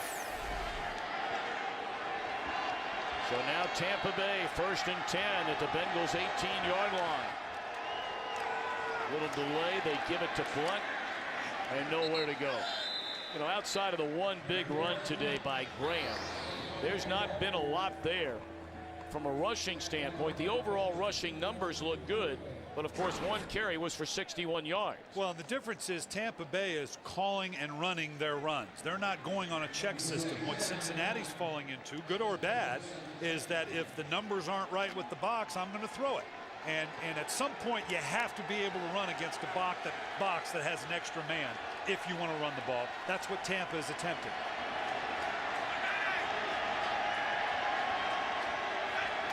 Ninth play of the drive. Blitz coming. Freeman just throws it up in the air. And a flag is down. Is it against Leon Hall? It will be pass interference against Hall. And the Buccaneers are in business. Interference. Defense, number 29. Foul occurred in the end zone. Ball will be placed to the 1-yard line. First down. This is just a pressured throw, and this is just going to be a jump ball on the outside here. Freeman, they're bringing the house against him. Just throw up a jump ball. I'm going to figure that Mike Williams at 6'1" is going to out-jump him. I don't know about this. This is one of those you push, I'll shove. We're kind of, it's the grab right there. See that little tug on the jersey? The official can forgive a lot, but not that. You're going to see right there that tug on the jersey. Now, that was what that flash of white, I think, is what got it. So now first and goal at the 1-yard line.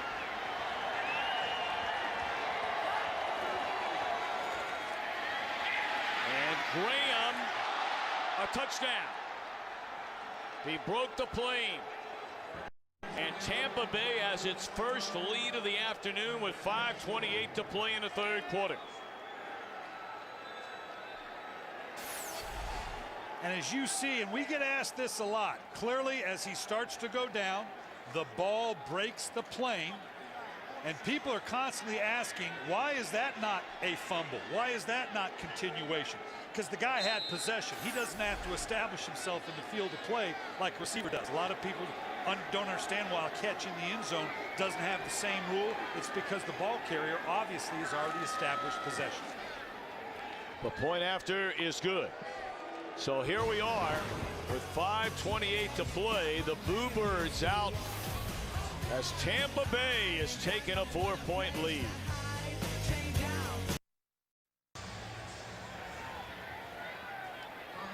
Nine plays spanning 80 yards. Capped off by the Ernest Graham 1-yard touchdown run. His first rushing touchdown since the 2008 season. And for the first time all day long, the Buccaneers have the lead. Adam Jones from the 4.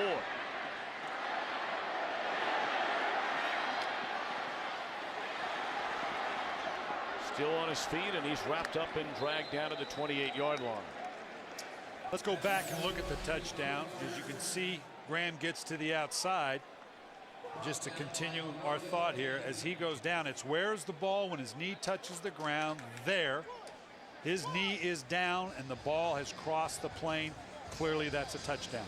The fact that he's established possession, obviously, as a ball carrier would, clearly a touchdown.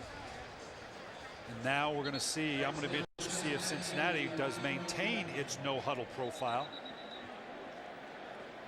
Adam Jones shaken up after being tackled a moment ago, and we'll be right back. Adam Jones able to walk off the field. Appears to be okay on the Cincinnati sideline.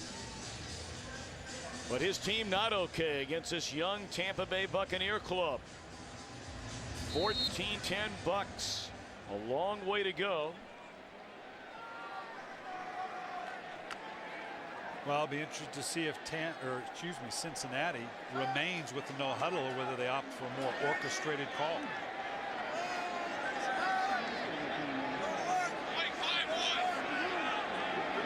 Play clock down to 2.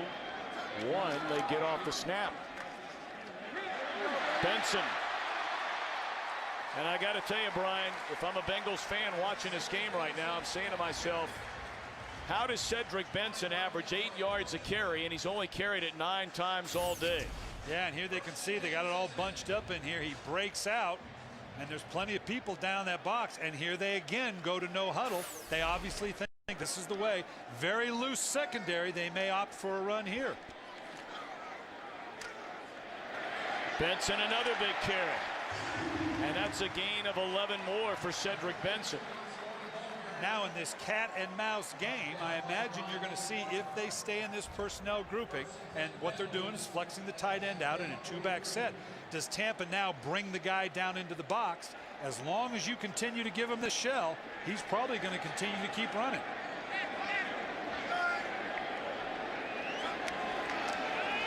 They're going to fake it to him this time. Palmer rolling out.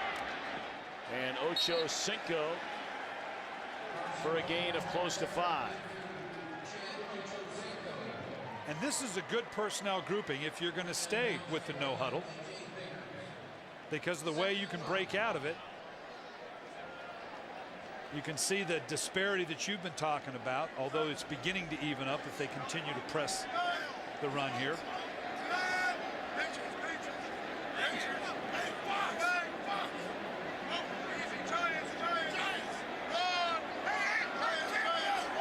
He's got to watch the clock here.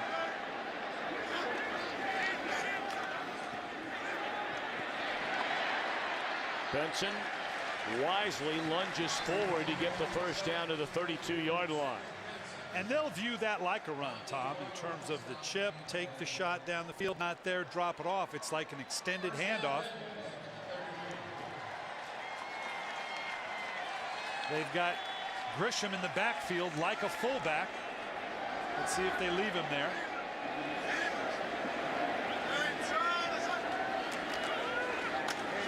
Benson again. Wow. Every time he touches the football, it's a gain of 9, 10, 11, 12 yards. And I got to tell you, facing this many times, when Cincinnati gets this thing cranked up, when they can have two in the backfield, displace the other receivers, Carson Palmer is a master at taking what you're going to give him defensively. They have obviously had it in this drive. They need to keep with this rhythm. He's going to take whatever this defense wants to give him. Bob Radkowski now putting it totally in the hands of his quarterback. Radkowski in his 10th year as offensive coordinator of the Bengals.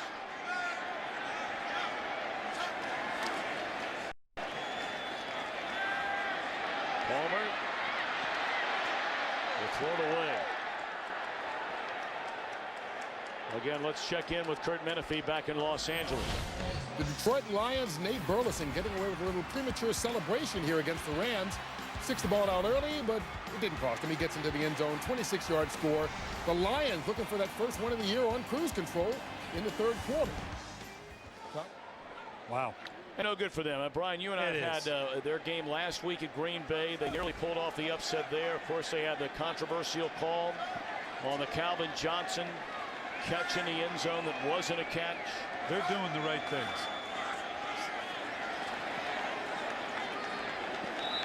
Benson, a short gain this time of 2.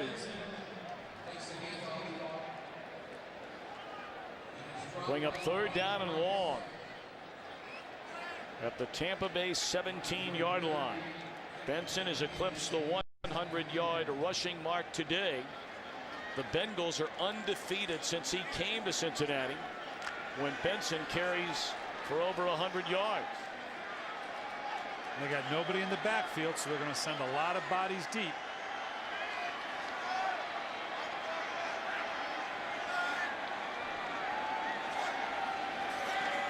Five rush.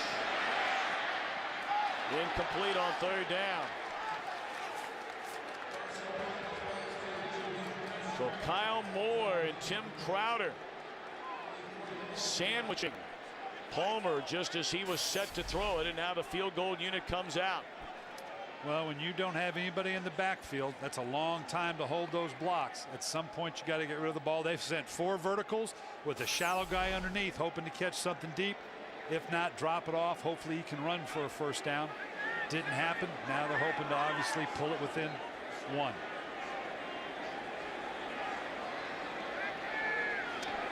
A 35-yard field goal try by Nugent is good.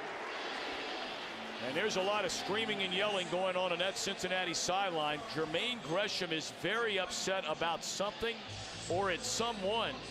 And Carson Palmer's trying to calm him down. That's awful strong for a rookie. Yeah, you better reach up there and say, hey, I'm okay, pal. Because as a rookie, you don't want to overstep your bounds. He likely had the matchup they were looking for, hoping for that jump ball at the back of the end zone. Maybe give me that back shoulder throw. This young man coming out of Oklahoma is used to winning. Boy, they love his makeup. Not only the talent, a young man who missed his entire senior year after injuring his knee. Came off a great junior season. where he nearly caught for 1,000 yards at Oklahoma. Of course, Sam Bradford, the quarterback there.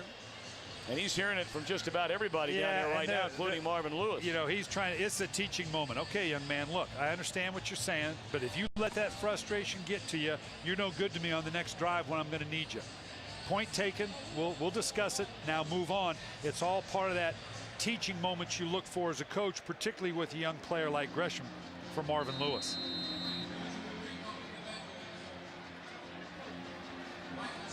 You know, Brian, though, I always love to pick your brain because as Don't a head pick too coach, much, there won't be anything left. Here's a kick to Spurlock from the 1. And he's shot down to 25. But is the ball loose? And the ball is loose. We're still waiting for an official word from the officials on the field. Is it Cincinnati ball? No, it is not. Looks like they're bringing it back.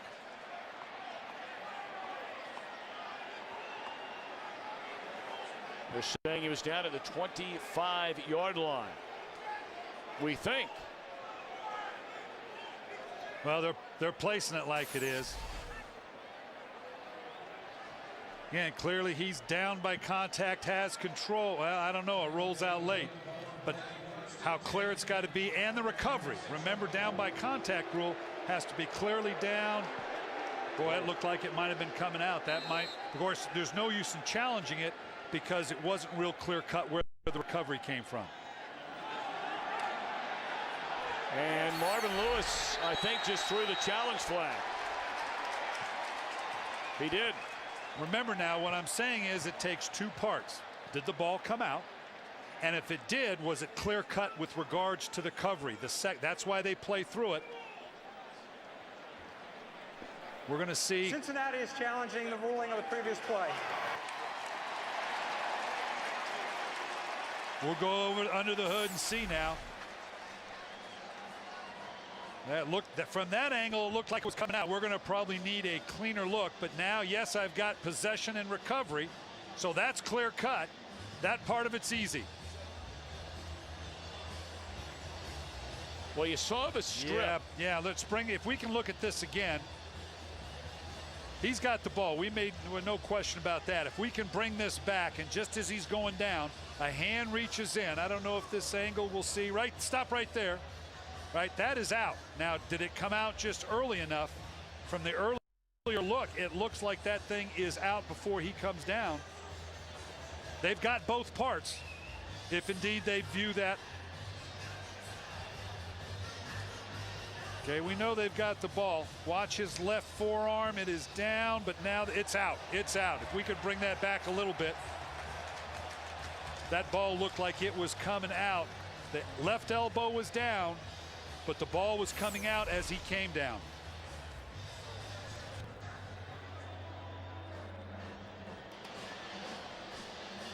So Cincinnati challenging the call on the field. And this is what a young team goes through. And I'm talking about the Tampa Bay Buccaneers. You've got, here you hold them to 3. I know they went the length of the field. You're still up by 1 on the road, finishing out the third quarter. Now, as we see here, I want you to come down. I want you to stop it just as his elbow hits. Right there, stop. He's on the ground. The elbow is there. But now as he comes out, you can see right here, that ball is coming out. Just enough. That's for the official to decide. That's why he gets the big bucks.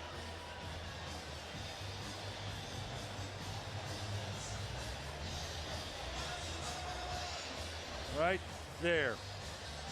Boy, this is a tough one. Yeah, this is a tough one. It looks like it should be out, but which sideline on? For Marvin Lewis, oh, that was clearly out. If I'm Raheem Morris, what are you talking about? I'll go to my grave knowing that thing was not a fumble. Certainly worth the challenge. And here, Tom, you can see obviously the rules. This is the first challenge by either team today. After reviewing the play, the runner was not down by contact when he lost possession of the ball. Cincinnati clearly recovered the ball. The ball will be Cincinnati's ball, 1st and 10, 31-yard line. Please reset the game clock to 1 minute and 24 seconds. That is the third turnover of the game by Tampa Bay. Yeah, and that'll get you beat anywhere, home or away. And here's what they're saying. The ball is coming out. He did not have possession as he was hitting the ground. It looked like Roderick McElroy again caused the strip. Now, to your point, Jones Tom, recovered it. you got me on board. I'm drinking the Kool-Aid now. I'm not sure you don't just try to run this down their throat into the end zone. Well, that's what I was going back to you. They ran the ball down the field, and I said I wanted to pick your brain on this kind of stuff because this is what fans think and what I think when I'm watching a game. They go down the entire field by running the ball. On a first down call, they play fake the run to Benson. They play fake the end around to Terrell Owens. They throw a 2-yard completion. But and now you're 2nd and 9, and you got to throw. Let me play devil's advocate now. Tampa knows that too. So if I'm Tampa, I'm thinking the same thing. I'm going to load that box up. Now here's where I'm agreeing with you. And conversation I had with Marvin Lewis, who used to get on me all the time when he was my defensive coordinator. At some point, you got to run against a superior box. They got 8 men in there. Sometimes you just have to pound away at it. You have to have that ability. They did last year. Here's a place to show we can do it again. I know they might give you one-on-one coverage with these gifted outside receivers. They got a big old lineman in the backfield. Roland is in the backfield now, stepping up with an unbalanced line. This would look like a run formation.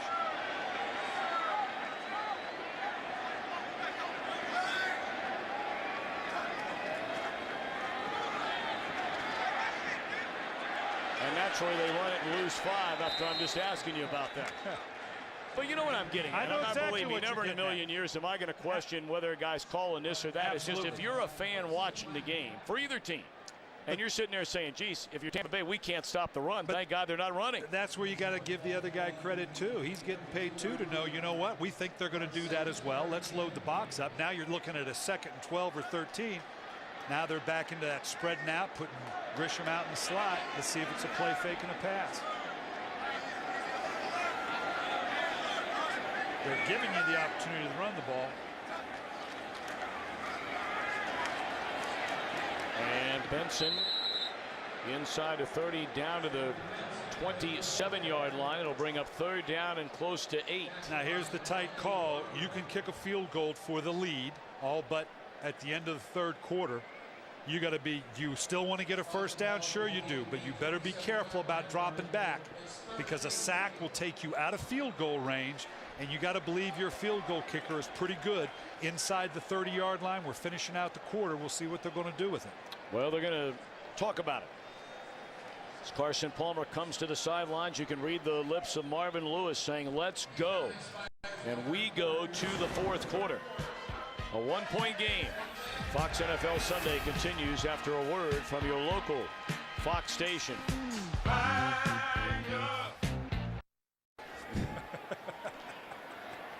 All right, end of 3, 14-13, Tampa Bay. Cincinnati at the Buccaneer 28-yard line on a 3rd down and 9.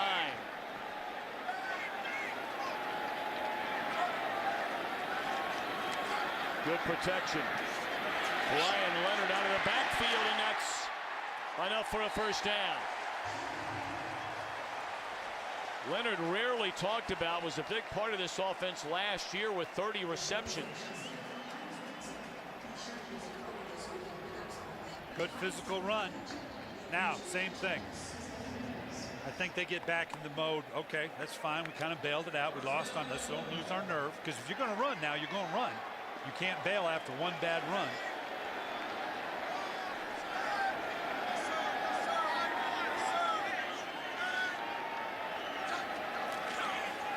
Going to give it to Benson, and another big run for Benson. He's to the 8. That's 10 more, 9 more for Benson. Averaging over 8 yards per carry here today.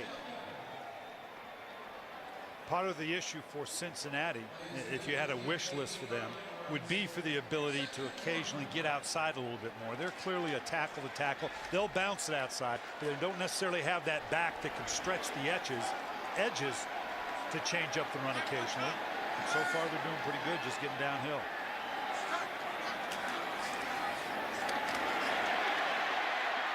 Benson to the 2.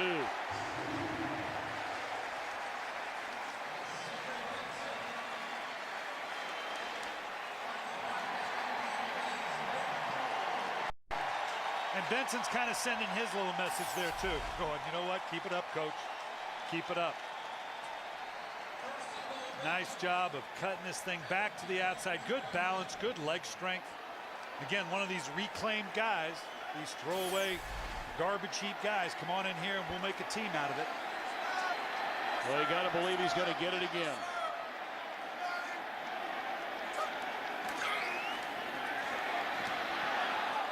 To the 1-yard line. Nice play by Quincy Black. Rondé Barber also penetrating behind the line of scrimmage. 2nd and goal. And you're going to love this. The way they're blowing off the edges there, be a great place for a play action pass. you might come out of this booth, but it'd be a great place for it.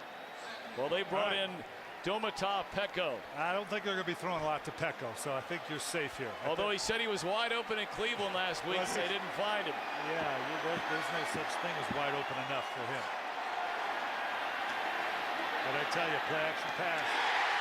And Gresham the touchdown. But that was okay to throw it there.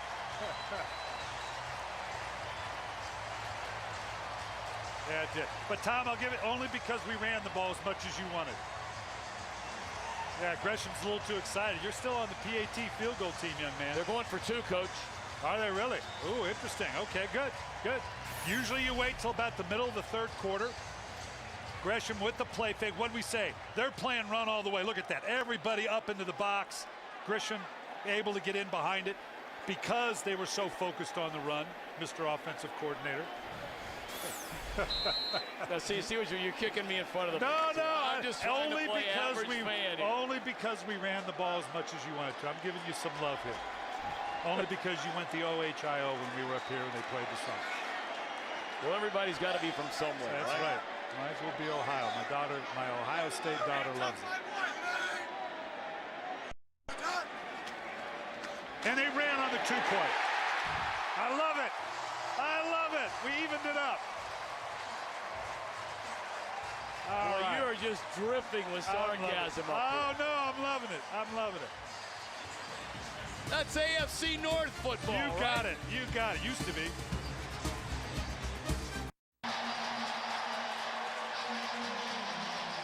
Carson Palmer, along with Cedric Benson, fired up about the play of that offensive line on that drive to give Cincinnati a 7-point lead.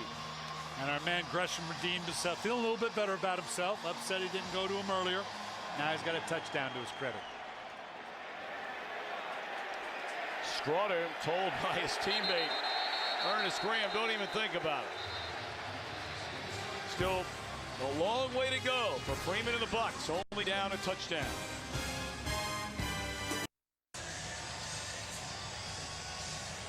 Cheerleaders got this thing figured out here. They do. I'm guessing they're going to spell Bengals here. Very good. Of course, they're wearing the pink today. Again, yes. For those wondering, the entire National Football League celebrating breast cancer awareness and raising money for annual screening. All right, 21-14.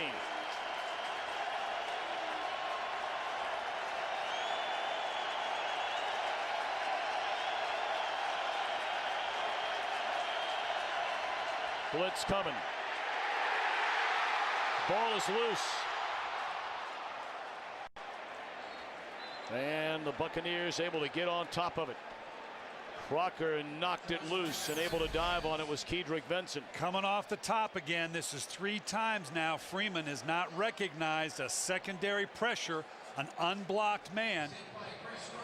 Whether he thought he was going to get the ball out or was going to be picked up, the line has not turned back. He's come free 3 times. Freeman's not acknowledged that he's had to get the ball off.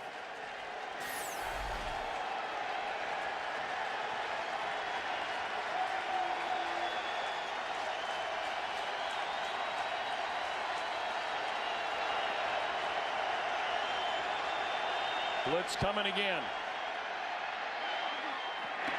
And to the mat goes Freeman. Hit by Frosty Rucker. Let's check in once again with Kurt Menefee in Los Angeles. The Falcons love third-year defensive end Troy Bierman. Here's why. Blocked the Jake Delhomme pass, intercepts it, and gets up and runs 31 yards for a touchdown. Nice play for a defensive end, huh?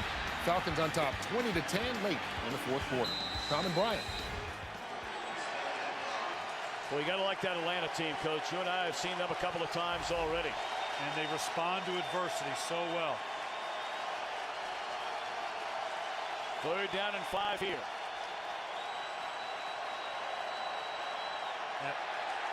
Boy, this Cincinnati pressure on the first 2 plays of this series is starting to wreak havoc. Ball start, offense, number 70, 5-yard penalty, 3rd down. And Josh Freeman is, as we pointed out, he's pointing out the protections. He's getting his line and backs pointed to the right guy, but they're just not picking him up. That last one that brought about the hurried throw, the secondary guy came inside the B gap, the back and the tackle, 2 guys ended up on 1.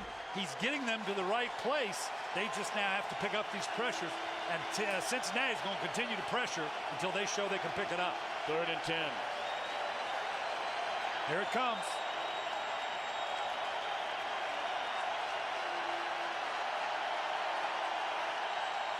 And here it comes. They pick it up this time. And an open receiver down the middle of the field is Mike Williams, and that's a big play for the Buccaneers. Huge play. He just has faith that Mike Williams can go up and get that ball, because that was a bit of a loft. He knew the pressure was coming. They did pick it up.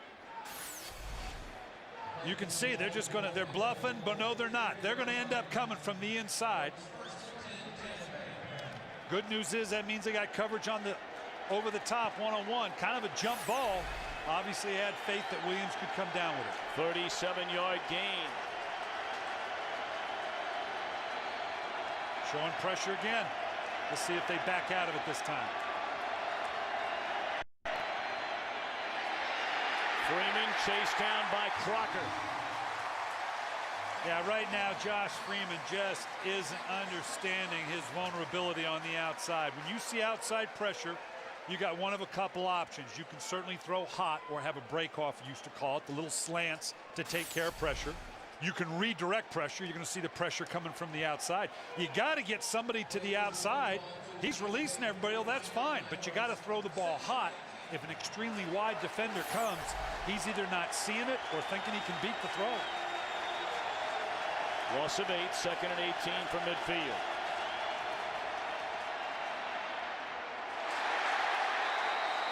Parnell Williams took a hit from Dhani Jones when the ball arrived. It's incomplete. Yeah, when you're in a loose zone the way Cincinnati was, it's all about, we'll let you throw the ball underneath. We got to close and tackle. All right, let me ask you here. Cincinnati's brought all this pressure on this drive. They got burned on it once. 3rd and 18. Are you bringing the pressure if you're Cincinnati? Yeah, I think you do, because now you're going to force the quick throw. I'll rally up and tackle. Although they look like they're in a bit of a passive look right here. Looks like a simple 4-man rush. Yep. Gunned over the middle. Spurlock is tackled well short of the first down at the 41-yard line. So Tampa Bay, a decision to make over on that sideline, and it looks like Coach Morris is thinking about it. Yeah, at this stage in the game, you're at 9:34. You could punt them down in. Of course, the last time they did this, it was a 12-yard punt. So if those are my options, going to take a shot of it. You know what? I love this for Tampa Bay. Let's find out about Josh Freeman. Mike Zimmer now in that down and distance. Again, I'm not sure you don't bring pressure. Force me to drop the ball off short. Well, they have trips to the left. They're showing pressure. And here they come. He gets it away and knocked away by Jonathan Joseph. Brandon Johnson blasting Freeman on the pressure. And Freeman got the throw away and nearly made the play. Well, Tampa Bay called timeout. Oh, This is their second charge timeout. who called timeout? I didn't catch Tampa that. Bay said before the snap. Wow. Must have come obviously from the sideline. So we'll take a break. Big 3rd down, 4th down, I beg your pardon. Again, upcoming for the Bucs.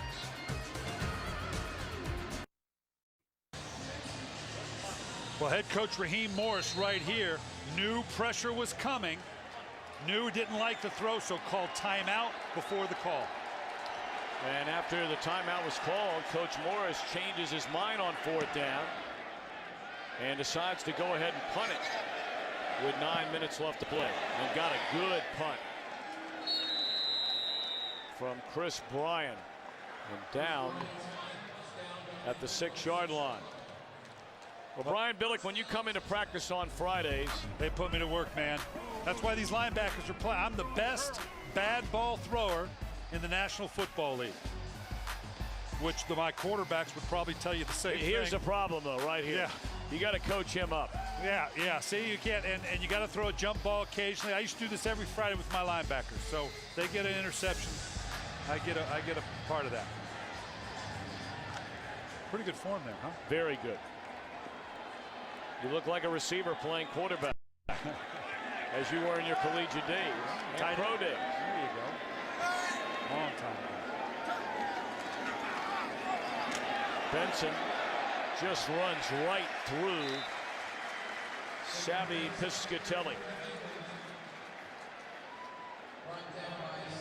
Of course, Benson, a first-round draft pick back in 2003 by the Bears, the 4th pick overall, spent 3 years there, was sharing time in the backfield with Thomas Jones. Back-to-back years, rushed for over 650 yards. Fell into some trouble down where he went to college in Austin, Texas. The Bears let him go. The Bengals picked him up. Ran the ball very well for them over the final 10 games in 2008. And boy, in 2009, a lot like you're watching right now. Benson only played in 12 full games. Rushed for 1,251 yards. Had 6 100-yard rushing games. And this is what Cincinnati did so well last year when they ran through the AFC North. Is again, and you're seeing it here. It's 8-9-man box. We're going to continue to run. It will set up a play action here, maybe a boot and waggle we'll see at some point. Hopefully not here on 3rd and 1.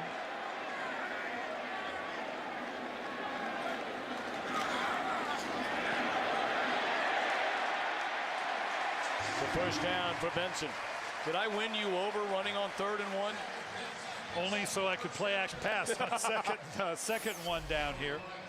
No, and this is you're even though we're looking at 7+ minutes on the clock, you're kind of in your 4-minute mentality here, which says we're going to run the ball. If we have to throw the ball, we're going to keep it in bounds. You can see the tide is turning now again in terms of the plays, the play selection. If we see a pass, it's apt to come off a fake, a play fake, a boot, or a waggle, break, contain, just like we're seeing here. Owens dropped at the 25-yard line. It's a good tackle right there by Talib. Good open field tackle. That thing would have gone for a little bit. But the clock does become a function here. You're up by 7, so it does take, it's a 1-score game. It takes a touchdown, not a field goal. Take as much clock off this as I can. I'd love to not give it back, as ambitious as that would be with 6:29 to go. I'm not going to risk a turnover. I don't want the clock to stop with an incompletion.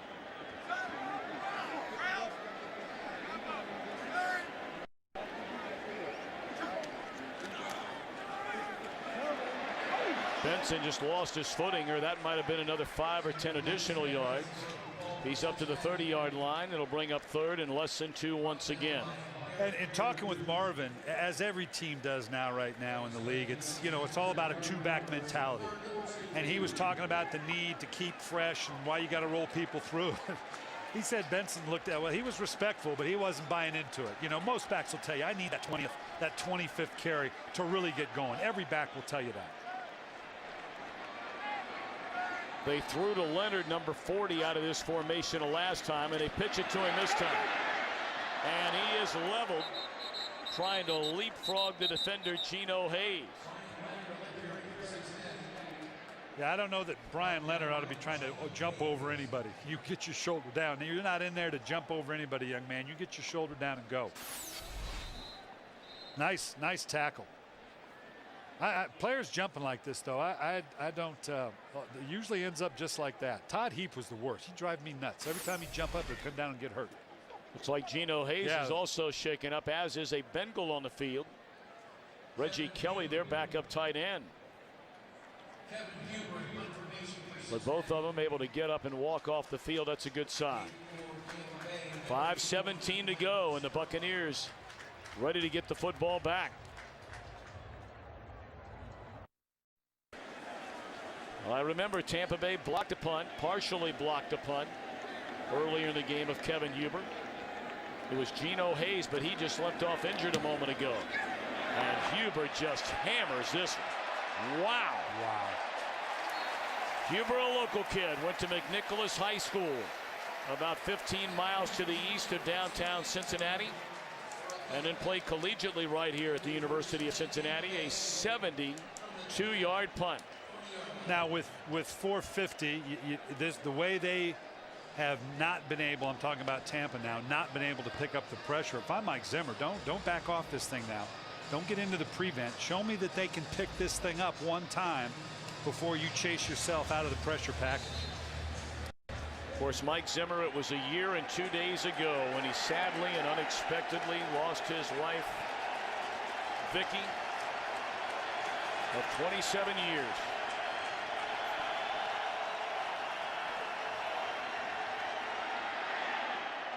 Freeman looking down the field to Williams. And it was Jonathan Joseph, or Leon Hall, I beg your pardon, in coverage. Freeman took a shot there. Again, just this is the same kind of jump ball that he threw that got them down the field before. Boy, that one should have been pulled in. Pretty good coverage, but this is not that different than the one that he pulled in to get him down into scoring position. 2nd and 10.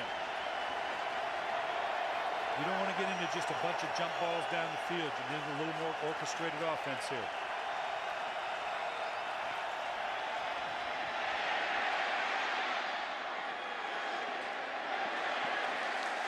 Catch is made for about a 2-yard gain. Good open field tackle by Ndukwe. It'll bring up 3rd down and 8. Yeah, this is what we're talking about. A big, strong, physical. They back out of here. And it's just they come with the secondary man on the outside. He steps out of that tackle. They got beat early. That's the strength of Josh Freeman. But still, as long as he's dumping off underneath, they're going to keep bringing that kind of pressure. Biggest play of the game for the Buccaneers. Blitz coming again. Catch is made, and Maualuga slams Winslow to the deck. And the Buccaneers will have to punt it again. That's just the vogue thing in the NFL. Bring pressure, cause the quick throw, and you tell your DBs now, the ball's got to come out quick, otherwise we're going to get home. That allows them to sit down on coverage a little bit more, clamp down on the receivers, because you really don't have time to get the ball off deep. Juan Cosby waits back at his own 35. And he'll call for a fair catch at the 40. So we have 3:17 to go. Carson Palmer has thrown for 169 yards, threw for well over 300 last week in Cleveland, but it was a loss. In fact, both games this year that Palmer has thrown for over 300 yards, Cincinnati has lost. It's been the run game here in the second half behind Benson, and turnovers, as always, such a huge part of the game. Tampa Bay fumbled the ball inside the Cincinnati 5 in the opening half. Well, now we're clearly into that 4-minute mode. Be surprised, other than maybe on a 3rd down, if you see another pass. The way it's going, they haven't shown the ability to move the ball. It's all about bringing the clock down here. All you need is a couple first downs. Play clock down to 2-1, and they barely get it off. Rondé Barber up to make the tackle on Benson. Go to NFL.com's Game Center for Week 5 live game stats, fan discussions, in-game video highlights, and more, only at NFL.com/scores.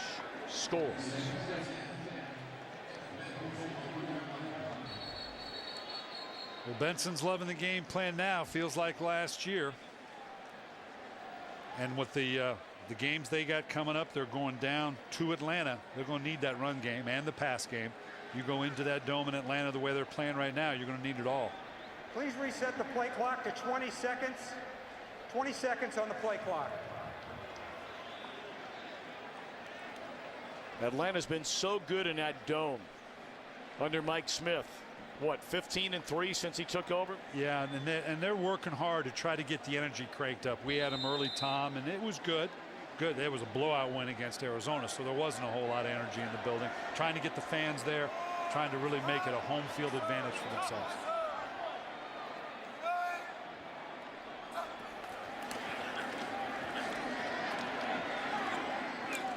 Benson for only a yard, maybe two. It'll bring up 3rd down and long. All right.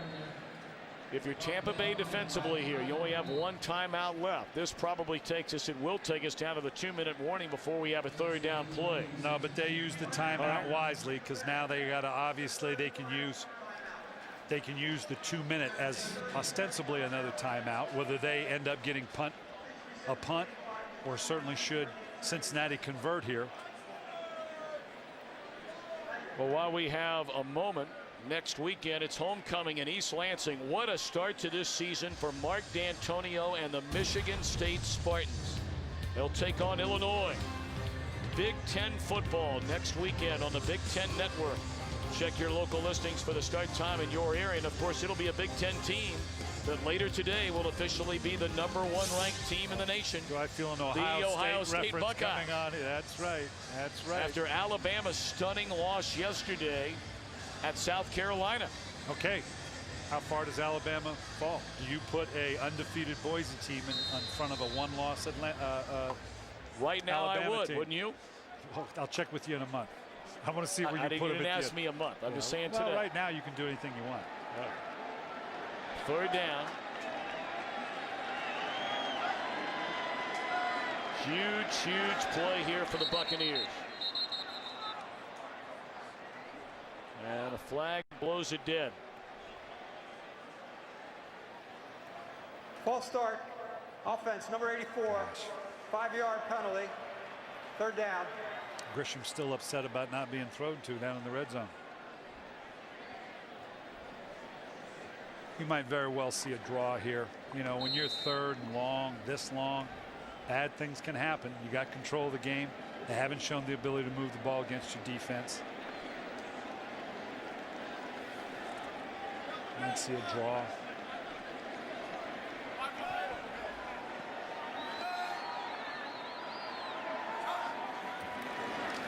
Well, they're going to throw it. Was it intercepted? I believe it was. It is intercepted by Talib. And Talib, is he down? I think they're saying he's down back at midfield, but the interception will stand. You just finished saying, Brian Billick, on 3rd and 13, why not a draw? Bad things can happen. Well, it happened. Well, and you got to go with the flow of the game. They have not been able to move the ball at all offensively. The last punt, great break on the ball there by Talib. The last punt ended up in Columbus. You know, we'll see what the young Josh Freeman can do. I imagine we're going to continue to see some pressure.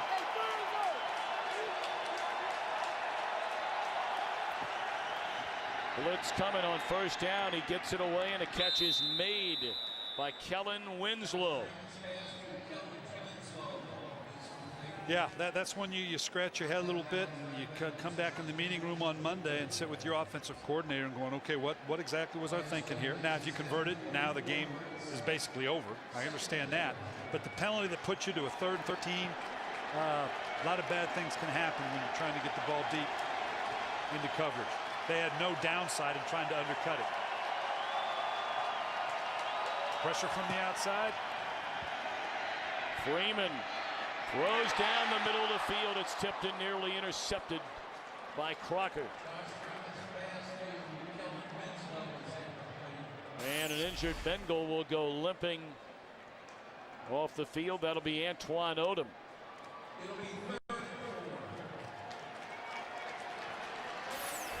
Well, you got both downs here, obviously, so you can do a little bit of anything. You got the 2-minute break as well. You don't have any timeouts left, obviously, so it's not a factor because you're going to get the 2-minute warning.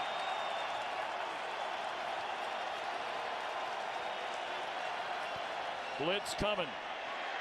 Freeman rolling, being chased. He'll run it for a first down and then some to the 36-yard line. A huge conversion on third down to take us to the 2-minute warning. Cincinnati leads by 7. Trailing by 7, 1:59 to play at Paul Brown Stadium. His team down by 7. Blitz coming on first down. He gets it away and throws behind the receiver who comes back to get it, Williams, and he's to the 19-yard line. They don't need to kill the clock yet. They can orchestrate a play. They got lots of time on the clock. Again, a reminder, Tampa Bay, no timeouts left. Clock down to 1:35. To the end zone to Williams. Jump ball, and that is a touchdown. Williams able to take it away in traffic, and now a point after away from making it a 21-all game. What a throw and what a catch by the 4th-round rookie pick out of Syracuse. Boy, he had 2 people all over him, front and back. This just going up and coming down with the ball. Great play by the young rookie. Took it away from Jonathan Joseph. Young man coming out. He is a strong player. I know that following him in the draft, made a number of those types of plays up at Syracuse.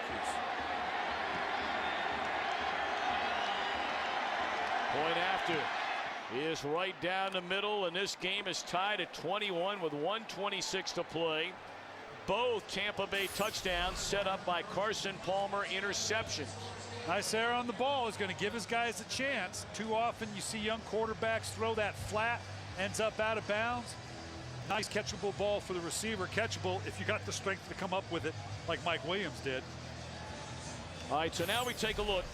With 1:26 left, Cincinnati has all 3 timeouts remaining. And it should be noted their field goal kicker, Mike Nugent, is having one of the better seasons among all field goal kickers, at least through a month of play. Around the entire NFL, he's only missed once. And last week in Cleveland and in the first week against New England, hit on a 54-yarder. And let's keep in mind, at the end of the half, they went the length of the field in a 2-minute. So they've already got one dry run at this. The good thing is they got a peek at what that defensive profile is at Tampa Bay, because you know they pulled it out then. That's one thing about the no huddle. That's an advantage for Cincinnati. This is standard operating procedure for them. Also big key, 3 timeouts. Going to be huge for Carson Palmer. Can orchestrate whatever he wants with 3 timeouts. So another game in the NFL is already in overtime. Washington and Green Bay. Bernard Scott from the goal line. And he is leveled at the 15. Outstanding kick coverage by the Buccaneers. Now you don't want, don't get stupid here now.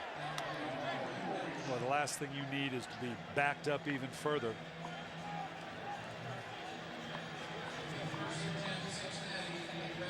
Well, 16 times a game-winning drive in the first quarter or in overtime for Palmer. 1 touchdown, or 1 interception, I beg your pardon, resulted in a Tampa Bay touchdown today right around this area of the field in the second quarter of the game, and then the interception a moment ago on 3rd down. And the Buccaneers go 51 yards for the game-tying score.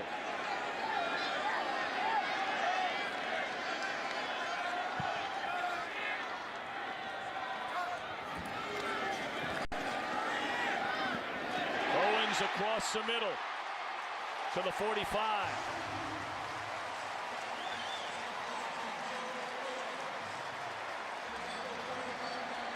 A 29-yard reception by Terrell Owens, who's up over 100 yards receiving today.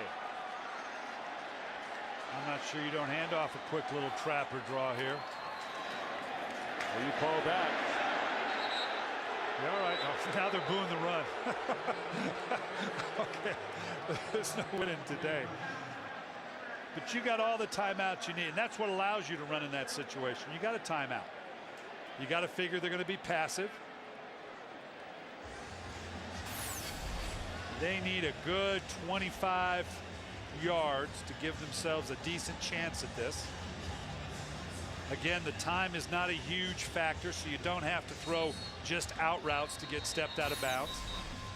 You can afford those inside routes like we saw to T.O. to set this up where they are right now. You can also afford to trail a guy underneath it, because that timeout, these two timeouts are huge in the play calling with 52 seconds left. See Carson Palmer right at 20,000 passing yards, joining Ken Anderson and Boomer Esiason, the only Bengal quarterbacks to reach that number.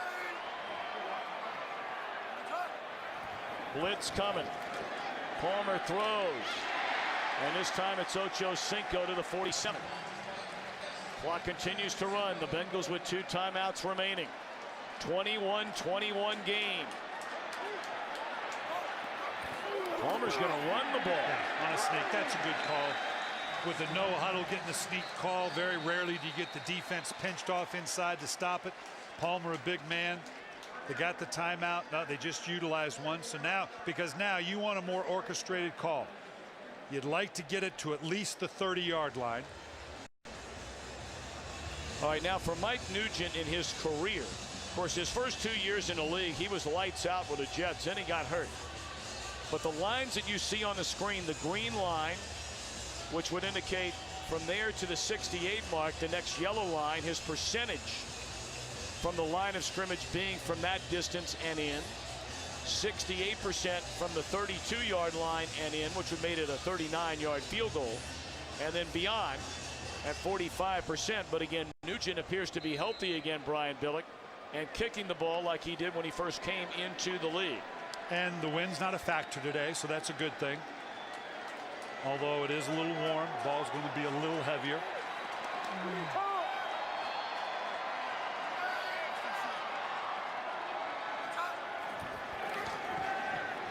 Good protection. Owens will step out of bounds, and a flag comes in. So Lee was screaming that Owens pushed off. Of course, Ocho Cinco is flagged for a big pass interference call, and it is going to be against Owens. Wow, that hurts. Interference, offense, number 81. 10-yard penalty, first down. Right here at the bottom, we're going to see at the very top, where you're apt to see it at the very top. Did he use the hand right there? Yeah, that last little push with the left hand, and you didn't need it. You didn't need it. You were going to be open. It's just almost instinctive that you got to give. The right hand you kind of see occasionally. The left hand, that was just instinct, just insurance, and it cost him. That's a big one now. That is a big one now, because now you got the one timeout. You may have to throw the ball here. That's like deja vu all over again for Bengal fans. Their final drive last week in Cleveland, it was an interference call against Ocho Cinco, and then Palmer fumbled on the very next play. You complete this in bounds, you may have to come up and kill it. It's intercepted by Piscatelli, and he's inside the 40 and run out of bounds at the 35-yard line. Third interception today thrown by Palmer. And this young Buccaneer team now thinking about a stunner on the road.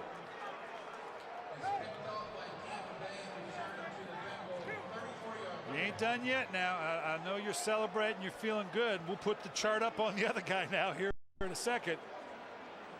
Ball just tipping up off the Chad Ocho Cinco. Hit him in the hands. And now you gotta, we're gonna look at the percentages on the other guy here. Connor Barth, whose season long is 49 yards, but his career long is 54 yards, and you see his percentages. They are very, very good. Yeah, not as many as attempts. No, but that 80% from the third, they're right at that 80% mark. That's pretty good. I don't know how much of a risk. Boy, if he's going to throw it here, this probably could be a trap or a draw as well. Wow. They're going to throw it on first down. And are the feet in bounds? Yes, it is a catch down to the 12-yard line by Michael Spurlock. Tampa Bay is out of timeouts. They'll send the field goal unit out right now, you would assume. Yeah, or they'd kill it real quick. They got it in there, so they're good, but they got to be ready. There might come a challenge from the booth, which give them a little time now to regroup. We will review the previous play. What a huge turn of events. Cincinnati had a 7-point lead before a Carson Palmer interception at midfield. Tampa Bay then scored. And now after another Palmer interception, the throw to the sideline, were both feet in bounds and possession. Well, the feet are in bounds right here. Looks like the feet are set. Now we got to watch. Does the ball move? Oh, he bobbled the ball. Oh boy, yeah, it moved enough. This is the oddly enough the Tampa Bay Tony Dungy rule years back when they were playing St. Louis. Yes, the ball can touch the ground, but if you've got your hands and control through it, it's a catch. But I think there's enough movement there to say incompletion. Now let's go back. If I'm Tampa Bay, the way they've pressured and gotten to me, I'm not so sure I go out of the gun. I'm right at my field goal kicker's 80% mark. I don't want to risk losing a single yard. I'm not sure I don't take this thing from center or try to run it to get me a few yards, but I'd be concerned about throwing it the way Cincinnati has gotten the pressure on Josh Freeman all day long.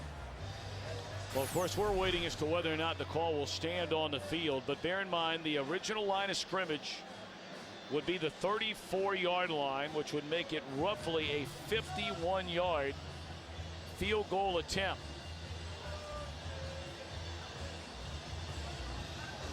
One of the reasons I say not from the gun, Tom, is throwing a quick route, quick slant and out and hitch. It's very difficult from gun for the quarterback to get his hands from the gun, get it up quickly. So, and the DBs know that. So if you're going to throw the ball, okay, if they decide they're going to throw here, I'm not sure I go under center so that the DBs at least have to consider that it might be a quick route, that they do less so, particularly with a big-armed quarterback, a big delivery-armed quarterback like Josh Freeman. But I think you said it before. They're out of timeouts. There's 5 seconds left. The worst thing that can happen is you miss a field goal. Well, not the worst thing. It's blocked and they run it the other way. But if you attempt it, you go to OT. After reviewing the play, the ruling on the field stands. First down. Goodness. Well, so much for all that. Now they'll send a field goal unit out to try and win it in what will be, about a 32-yard try, 31-yard field goal. Boy, it certainly looked like that ball may have come loose, but it stands. And here we go, Connor Barth to win it.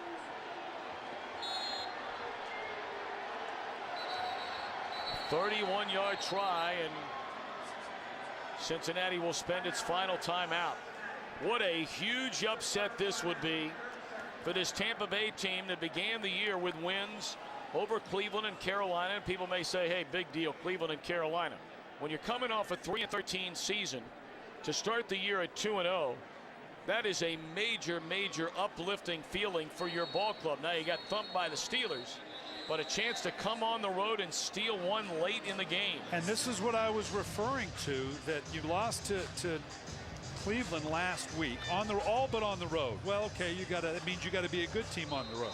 But if you lose to a team that you're supposed to beat, and I'm not quite sure what that is, I'm throwing it out here, at home, you got to pick one up against a team, a good team on the road. That, to use your baseball parlances, you're 2 behind the count. All right, now Barth with a chance to win it. Out of the hold of Chris Bryant.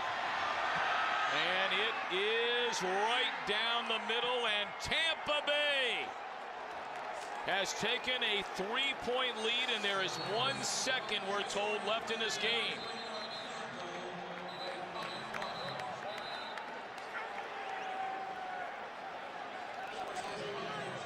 With under 2.5 minutes to go, it looked like Cincinnati had this one all but wrapped up.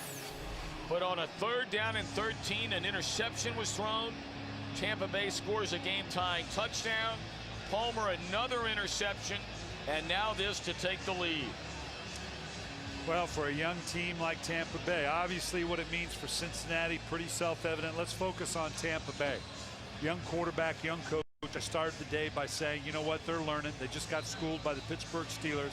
Can they learn those lessons coming on the road? Hardest thing to do in all professional sports, in my opinion, winning on the road in the National Football League.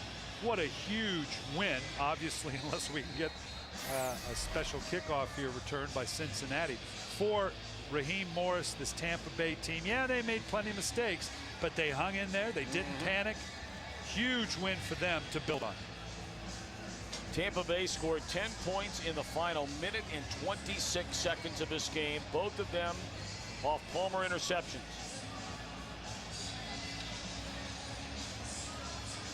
Piscatelli's interception set up what might be the game-winning field goal. There is 1 second left. All right, what do you do here if you're the receiver? What do you do if you're the kick team first? Oh, boy, I don't know how far back in the playbook. You go back to the Stanford Cardinal Cal Bear game.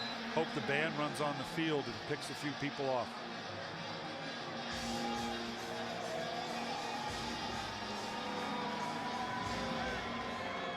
All right, ground ball.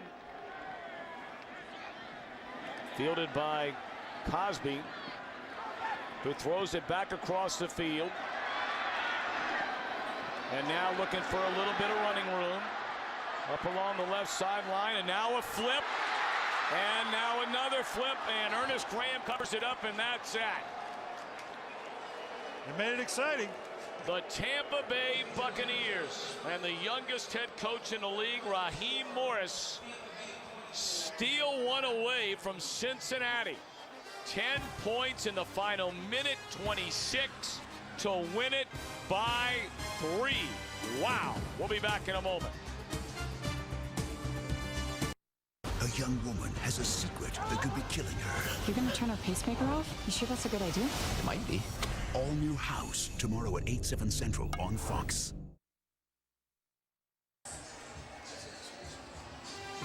24-21. Tampa Bay wins it today in Cincinnati.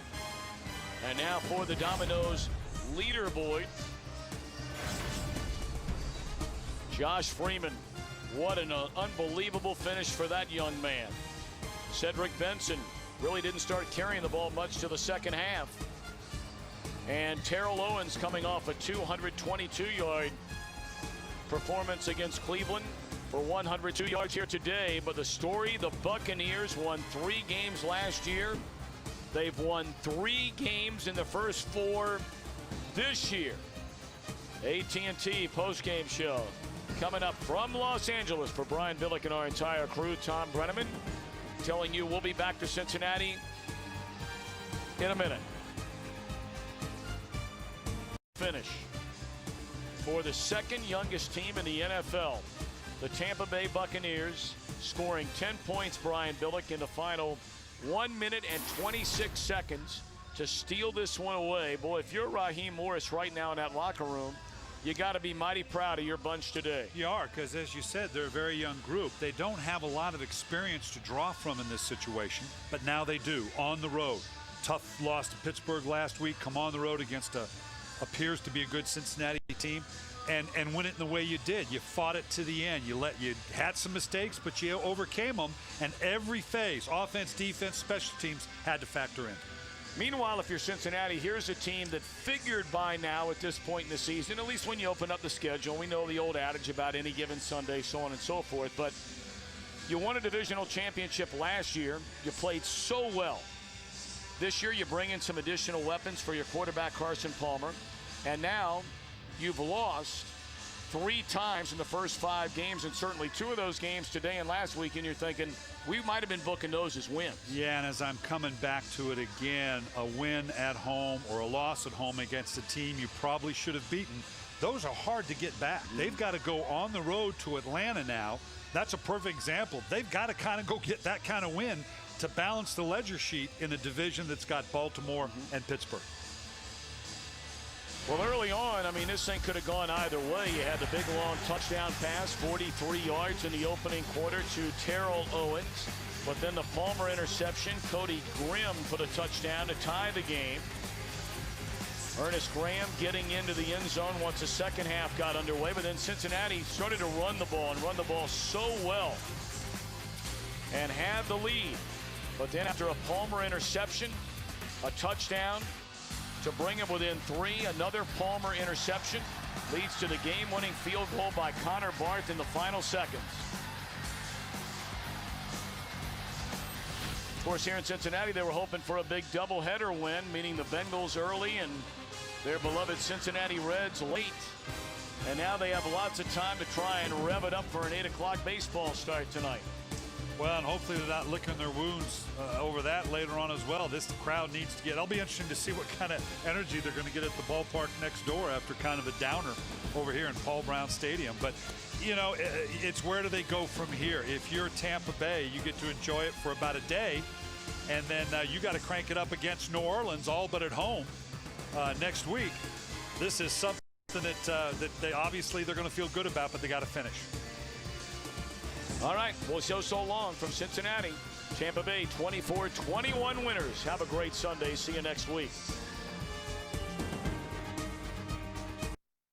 Well, this crowd needs to get. It'll be interesting to see what kind of energy they're going to get at the ballpark next door after kind of a downer over here in Paul Brown Stadium. But, you know, it's where do they go from here? If you're Tampa Bay, you get to enjoy it for about a day, and then you got to crank it up against New Orleans, all but at home next week. This is something that they obviously they're going to feel good about, but they got to finish. All right, we'll show so long from Cincinnati. Tampa Bay 24-21 winners. Have a great Sunday. See you next week. Well, this crowd needs to get. It'll be interesting to see what kind of energy they're going to get at the ballpark next door after kind of a downer over here in Paul Brown Stadium. But, you know, it's where do they go from here? If you're Tampa Bay, you get to enjoy it for about a day, and then you got to crank it up against New Orleans, all but at home next week. This is something that they obviously they're going to feel good about, but they got to finish. All right, we'll show so long from Cincinnati. Tampa Bay 24-21 winners. Have a great Sunday. See you next week.